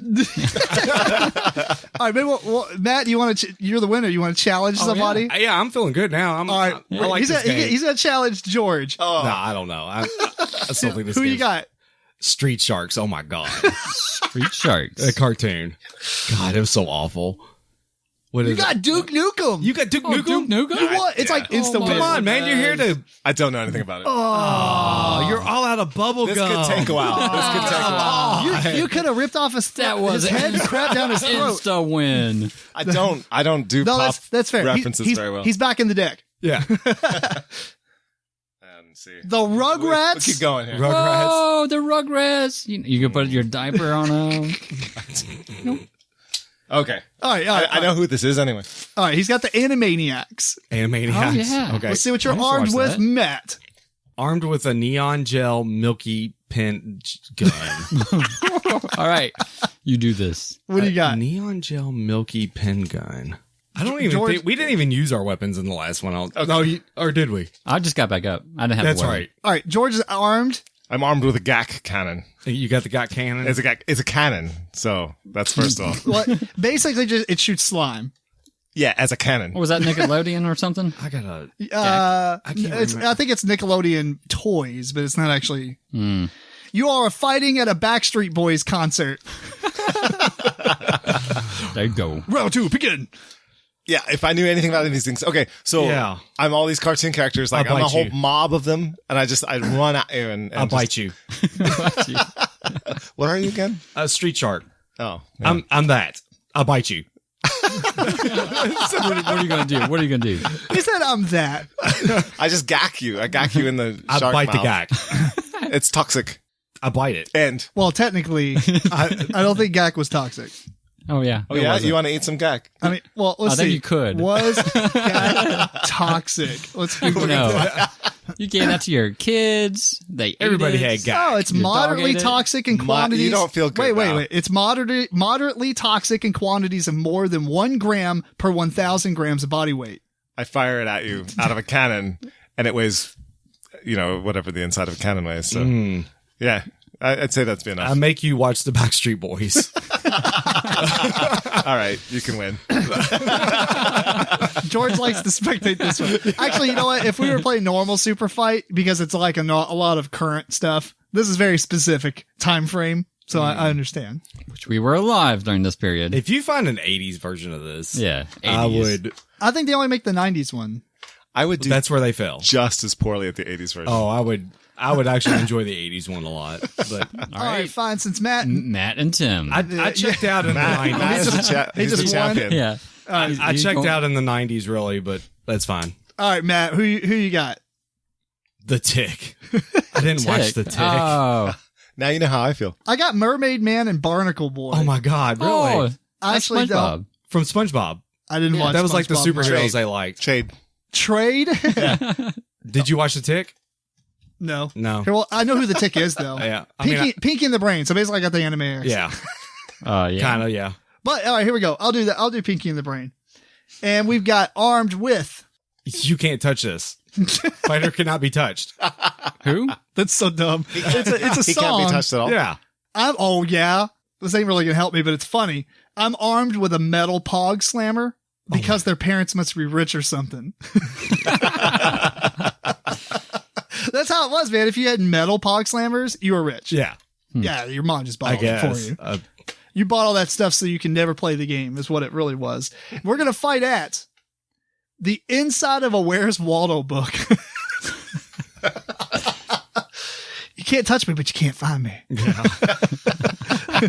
Or I can't touch you, but you can't find me. I don't know enough about The Tick. I don't know what He's a I'm big supposed blue to do. dude. Yeah, I know that. Just give him Lyme I don't know. disease. I suck your blood. You suck my blood. Dude, I'm too smart. I got the brain. I mean, one of us can die. And now you have Lyme disease. I do have 2 lives, though. Pinky in the Brain. What was Pinky? Was he He's a tall, the rats. Yeah. He Yeah, was a they're dumb both one. rats. He's a Right. dumb rat. Yeah. His dumb rat brain wanted to take over the world. I will Yeah. challenge you to name as many countries as you can. Oh God. Yeah. And then I will make a song out of it. Oh, do it. That's amazing. I will hide in this Where's Waldo book. I mean, you can't find me. And while I'm doing that, I will think of a master plan to take over the world, which includes you. I'll suck your blood. I don't know The Tick. You're big and blue. Look. I know.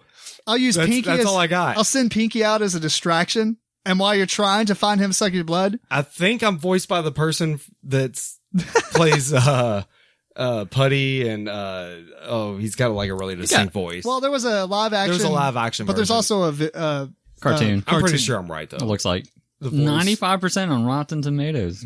95%. Oh yeah, a lot this out. of people Yeah, like it the was very popular. I'm Yes. pretty sure there's not a live action during the 90s, though. I bet I had better ratings than Pinky and the Brain.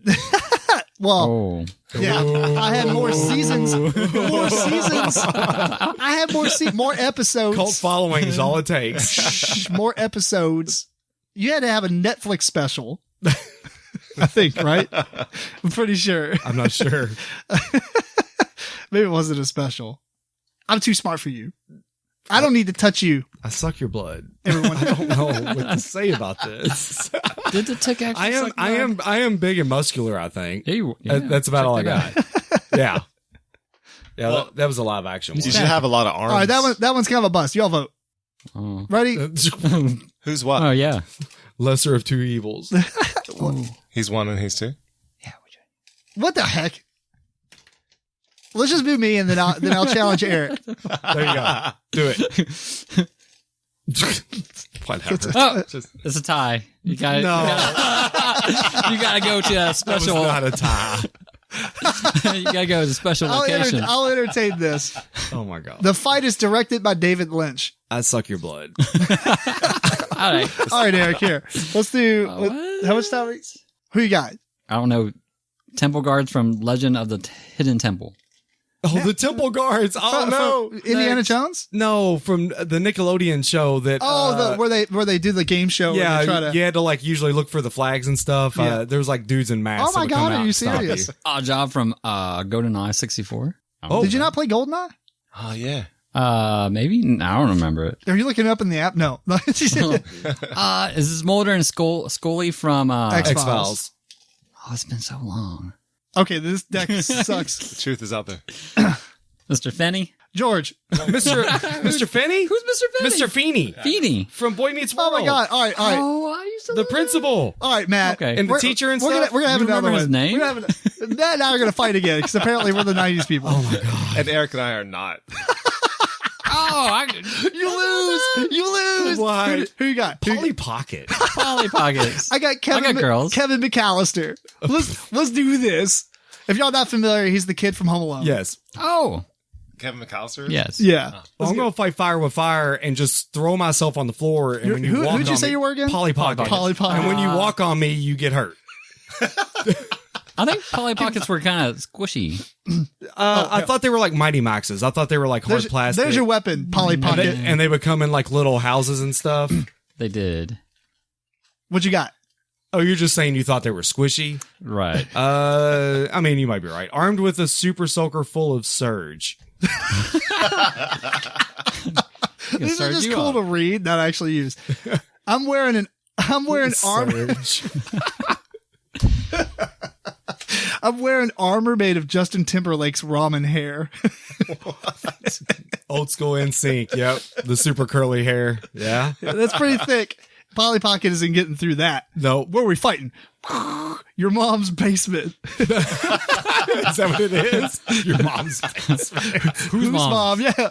Does your mom have a basement? My mom does. Well, my There you mom go. does too. Damn it. Choose another one. All right. On the door from the Titanic.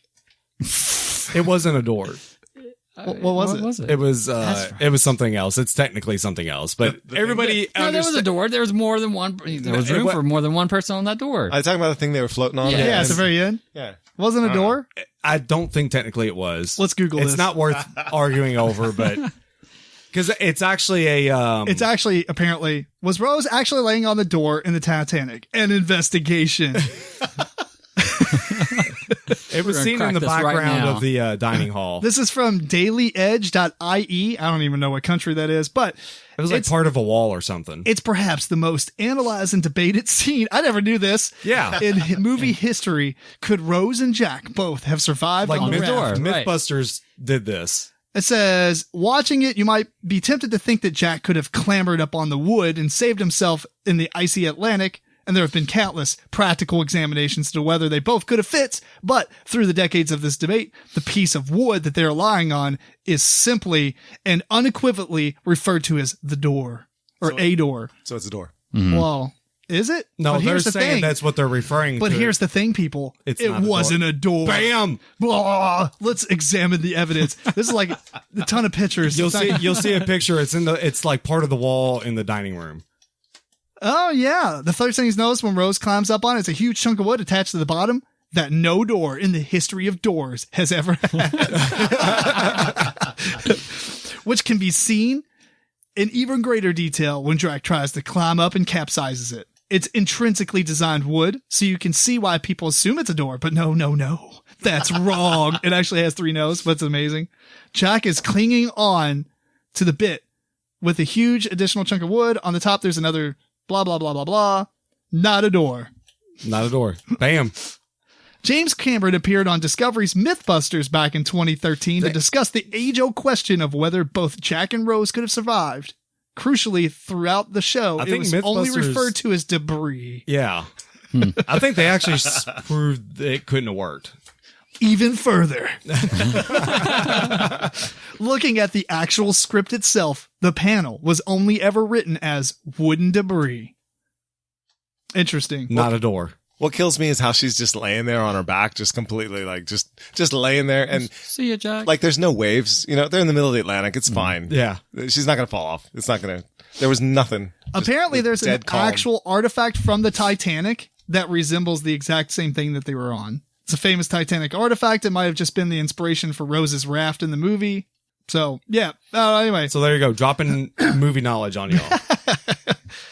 Fine. It's not a door. It's not a door. But you're fighting on it. So we're fighting in GoldenEye 64's The Facility map. I didn't get to play this a whole lot. I don't remember this facility map. Well, since you don't know it, Tim does. it gives me plenty of opportunities for traps. But all I'm going to do is look at the screen right under me and see exactly where you are the whole time and follow you around. But you got to dodge all my traps, and you small. Oh. And your little squishy hands can't get through my ramen noodle. Well, when I shoot you in the back of the head with my Surge cannon, I'm just going to get too hyped and you ain't going to be able to keep track of all this. It's gonna make me awesome. And then you're going to miss your plane again. And the wet bandits or whatever they were, was it the wet bandits? Sink bandits? Water bandits? They get you this time. I don't know. They're going to help me. Pick one, Eric. What's this? I'm giving you choices now. It's gonna be you and George, and then we'll probably. You didn't learn your lesson the first time. I have to play again. Oh God! Right. Austin Powers? No, don't choose one that you like. Choose one you know. What? You don't know who that Austin is. Powers? No, I know that. This one. Yeah. Let me see that one. Reptar? Reptar. Oh, I don't know that I'm one not either. familiar with that. Matt, Smash Mouth. Smash Mouth. Do you got I one? hit you once. I have one. I know it about as well as I know the Animaniacs, which is to say my no. God. No. What about that one? Do you know that one? No. What? You don't know who Captain Planet is? No. Oh my goodness! There was just an Only article. one of the worst cartoons ever. Can I just say I didn't watch television during the 90s? I know. Yeah. All right. All right, I know who that is. Eric, who you got? I'm Carmen Sandiego. Well, Eric or Where George? are you? Are you Beavis and Butthead? All right. We got a fight brewing. Let's see what you're all armed with. George, what do you have under your shirt? I throw razor sharp AOL CD-ROMs. AOL CD-ROMs. Nice. That wasn't even the 90s. Yeah, it was. Was it? Yeah. Well, they were Late- useless. late then, 90s, yeah. So they were around. It was maybe like 96 to 90 or 2000. So I'm swinging Zach Morris's phone on a chain. You know the old cell phones They are were gray, huge. they're huge, and they have the big. Because he always had one. Yeah. All right. Do you know that? Sure. Do you know who Zach Morris is? Saved by the Bell? Yes. Okay. Okay. Got All right, it. there you go. And who are you again? Sorry. Carmen Sandiego. Here, this one's So- funnier. right. Oh, Use that what? one. Okay, I'm going to change it. I'm Carmen Sandiego riding Free Willy. So I got a shark. No, wrong. It's not a shark, it's a whale. It's a whale. Basically, it's worthless. Yeah, Yeah, it's Free totally Willy's worthless. awesome. Unfortunately for It's an Eric, orca, killer whale. you're all fighting in a baseball card shop. Well, if you're in a shop with me riding Free Willy, Who is harmless? No, he eats people. Oh, no. No, Free Willy didn't eat anybody. He No, he ate- did not. I mean, he didn't eat a person, but he ate. Orcas don't eat people. Plankton. Yeah, it's fine. They don't eat plankton, but they can. don't. We can't make the case for George, Matt. We have to sit out of this. You're a cartoon. I'm gonna eat you. I realize that. They're gentle creatures. It's fine. They are not gentle. Have you seen a pack of orcas Yes. surround stuff and Sure, seals, yeah. it's, But not people. they could. They could, they don't. They could. And that's what this one did. Because I'm riding it. Well, I'm two people on Beavis and Butthead, so while he's chasing down one of us, the other one comes up behind you and cuts you in half with the AOL CD-ROM. Like, like Kung Lao from Mortal Kombat. Well, I'm Carmen, so I disappear and you can't find me. But Free Willy's there just mashing you up. And it's out of water, so it's just flailing around. Uselessly. Not uselessly, it's large. It's going to hit you with the tail, smack you with its mouth. You don't even know where in the world you are, so you're not part of the picture. Yeah. It's just the Free Willy, and we throw And that's CD-ROMs. fine. I toss it. him to Until you it's as sushi. sacrifice. Oh, jeez. It's over. All right, here we go, Matt. We're doing super boy. match. Super match. You ready? Me and you. I By the picked way, these out George, specifically. killer whales are Killer. they are killer. Wait. Before you look at it, Matt. Or was you just making an argument? No, they're only killer if they're abused for years in some kind of SeaWorld, and then No, people those go things are swimming with them. vicious. Those are vicious. No. They like throw themselves on land to eat seals and stuff. Yeah. Yeah, but that's not people. That's fine. That could be a people. It could be people. It's like pigs if you train them hard enough. All right, Matt. I'm going to play Duke Nukem. And I think I gave you a good one. Was it? I am Tupac. There you go. All right, let's see what you're armed with. Are you a hologram? He is now. As drawn by, Lisa Frank. I know this name. No, I'll skip that one. I'm writing Limp Bizkit.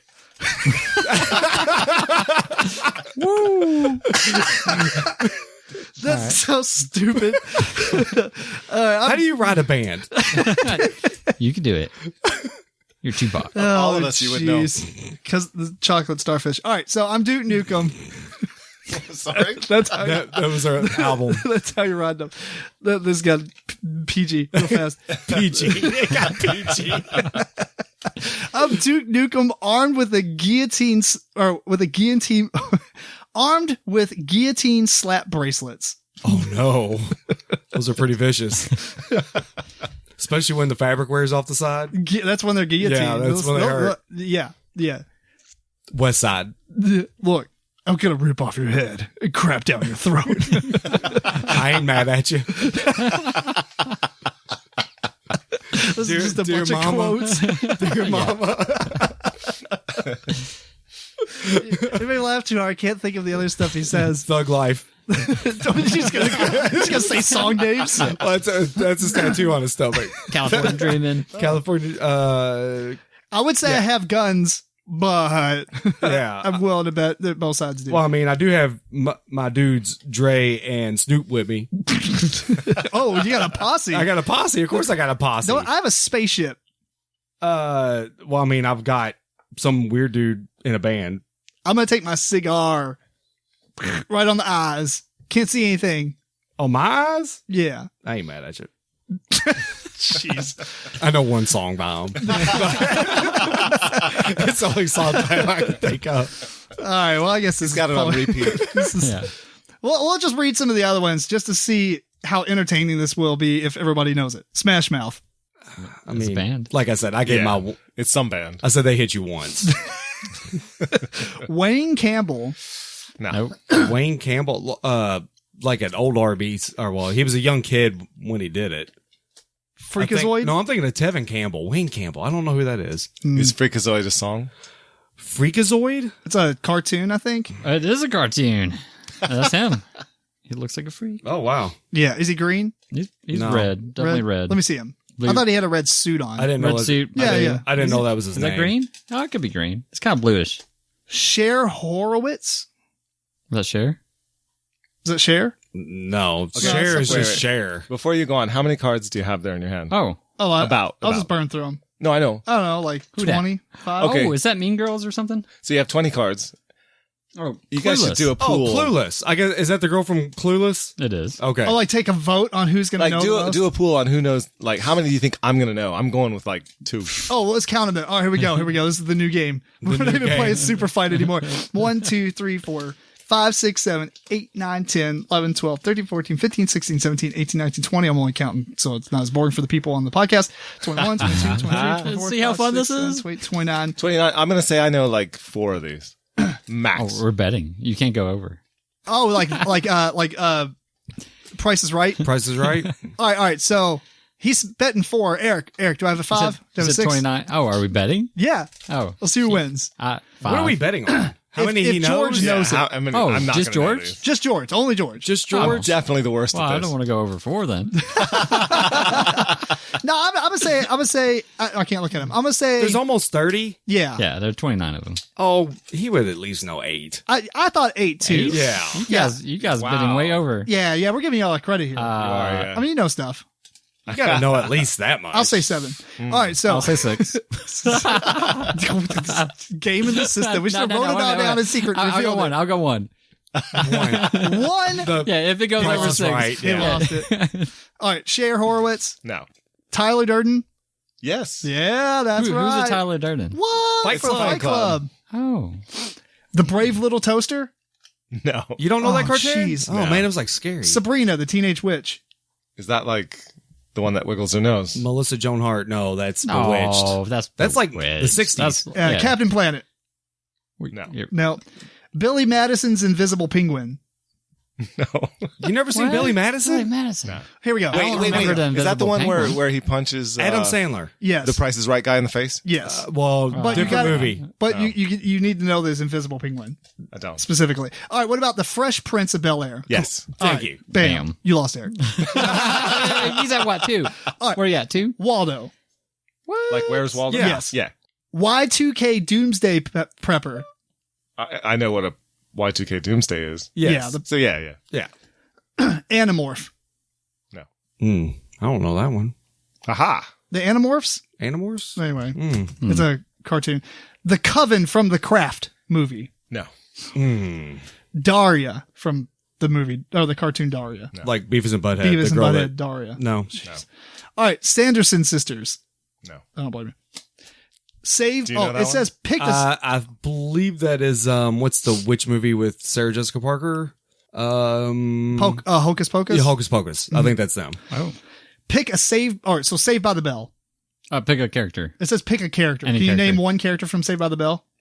Amy? We talked about him just a What minute ago. the No. A Furby. You don't know what a Furby The is? little animal Furby. Oh, don't Yeah, tell when him what it is. It was this.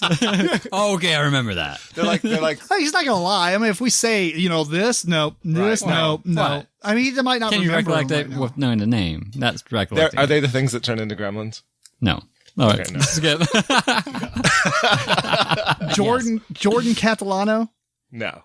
Matt. He was from All the Girls Loved Him. He was He was Jordan. It had Claire Danes Yeah. in it. Jordan. No, Claire Danes was in it. I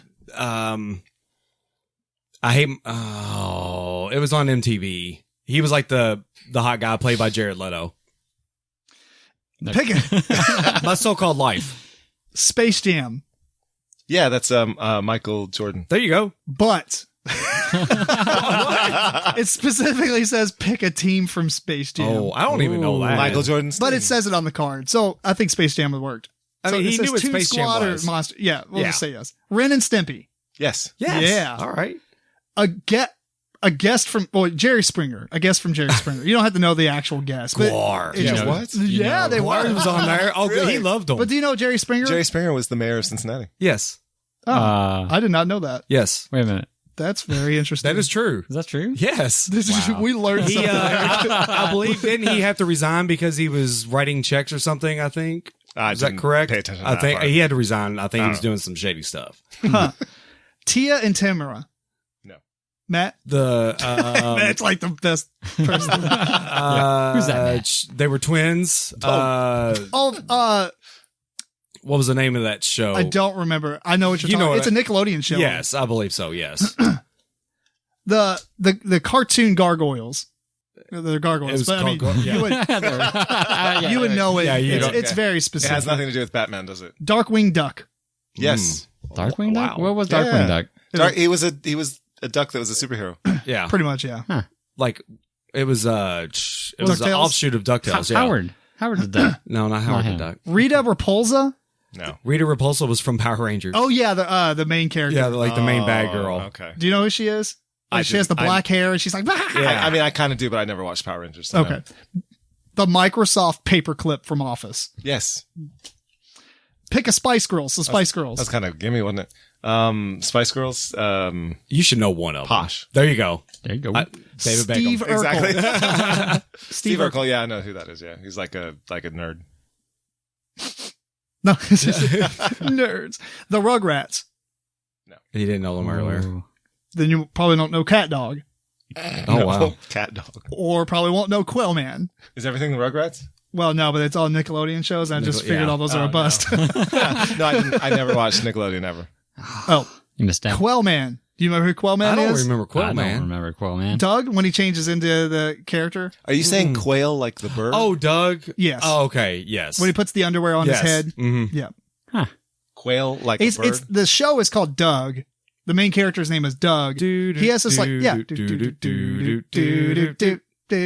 Anyway, he goes into this superhero mode where he puts a cape on. He has underwear on his head, and he calls himself Quillman. Huh. I think it's because he has a quail feather. I can't remember. That he just I used to watch that all the time, too. Yeah. Let's see how many got Comes up right. with- Count it with me. 1, 2, 3, 4, 5, 6, 7, 8, 9, 10, Whoa. 11. whoa. Wow. Surprised! A lot Surprised! more than I thought. That was actually more entertaining. Eric said one. And Tim I was wins. gaming it. No, I think Matt said 8. That's at 8. Matt wins. Matt wins. So Yeah. the rest of the weapons in it was And Matt knew like all of them, just about. armed with a bottle of Michael Jordan's secret stuff, armed with the MIB noisy cricket, Men in Black noisy Oh, I cricket, knew that. Yeah. wearing a skip it with blades on it. That's awesome. Oh, wow. That's crazy sounding. I remember That's- Skip It. That's how you lose a Skip leg. it. Oh yeah, you had it on your ankle. Yes. Yeah. That's No, it. I knew that too. That's like those stupid chain weapons from like the medieval times. It's like, you better be really good with that, dude. Yeah. Like you wear armor just so you don't kill yourself with it. Yeah. Using Mary Kate and Ashley Olsen as nunchucks. That's stupid. That's got my vote for the best card Oh, in this wow. deck. Wearing Gizmo Duck's armor. Can summon Kazam from his boombox for one wish. Kazam! Yeah, that's awesome. Armed with a Beanie Baby Gatlin gun. Beanie Babies. Oh, wow. Those would hurt, dude. If you throw them at people. Needs to be cared for like a Tamagotchi. That's like a detriment. Wow. I do know what a Tamagotchi is. Oh, it died.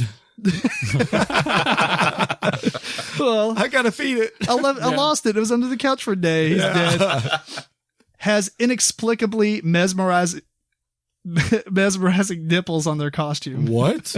The Batman. Batman. The Batman. Yeah. Like all like superhero costumes. Well, I think specifically the Batman from Batman and Robin was like that design Yeah. was awful with it. And the other places to fight that we didn't, the world of Lisa Frank, Aggro Crag. What's that from? That was Aggro Crag was it was a Nickelodeon show that was like the last thing you climbed up. It's in the same temple. It might have thing. been. Yeah, I think Yeah. it is. Yeah. And Donkey Kong Country. So Donkey Kong Country. Lisa So- Frank. Who is Lisa Frank? he's gonna look it up. Lisa Frank. That's Nobody that. I knows. think that one stumped me the most. Lisa Frank specifically. Lisa Frank. Yes, a drawing by Lisa Frank. Oh, evidently it was a clothing. Huh. Oh no! It's just like some like 90s print looking stuff that you would see on binders and crap. Well, anyway, George, they sell Superfight as a giant box set. I'll Get run it right all. out. I'm going to buy it for I'm you. going Right. straight out to get it. It has a lot of stuff. I've got the loot crate. So one of my This kind of stuff, by the way. Oof. oh, gotcha. My wife's Rainbow Dolphins. nephew, I Yeah. guess, gave me the Loot Crate deck, and then we played that on the podcast. And it was kind of fun. I mean, it's got a lot more stuff you recognize. Arcade's it, apparently. But look, dude, we got some more. There's the anime deck. We can totally do that. Then there's a bunch of color decks. Green, red, I guess. What, it's this just is other expansion. decks for this? You can get the anime deck. I think that might be too obscure I was for going to us. say, I mean, we like it. The but- Walking Dead deck. Oh, I would crush on that one. Yeah. Oh, there's one that's Bring dungeon, it on. Superfight dungeon mode, which I don't know if that's an expansion with just dungeon type stuff like wizards and stuff. Or That would be We cool. might do better, yeah. Superfight the Street Fighter deck. No. There's a horror deck, which I'm Oh, assuming we is would- horror movies. We would kill that one. Mm. Dystopian deck. So That could be good. there's the 80s deck. There we go. Are we doing it? I'll acquire this, Matt. I mean, don't spend too much. I mean, if you I can get paid it for $5 for this. $5 for that one? Yeah, Because if it's even longer ago, I'll do that much better. Yeah. that's Yeah. true. All right, I guess we're wrapping this up. Anyway, did you like that? Was it fun? Do you think it would be better with more content you knew? I think it was more fun to see what George didn't know. We made a meta game, like 80% of a it. We changed the out game of a halfway game. through. Or Yeah. let's say 90% of it. All right, well, we're going to wrap it up. So we want to thank you again for tuning in to episode 81 of the MeepleCore Podcast. This episode was recorded on, what is this? August 22nd, 2019. Please send us questions and comments to meeplecore@gmail.com. Follow MeepleCore on Twitter, Facebook, Instagram. Check us out on YouTube. And until next time, this is Tim Jennette, the Metal Meeple. Matt RoBear? Eric Ledford. George Breden. Keep on rocking and rolling dice.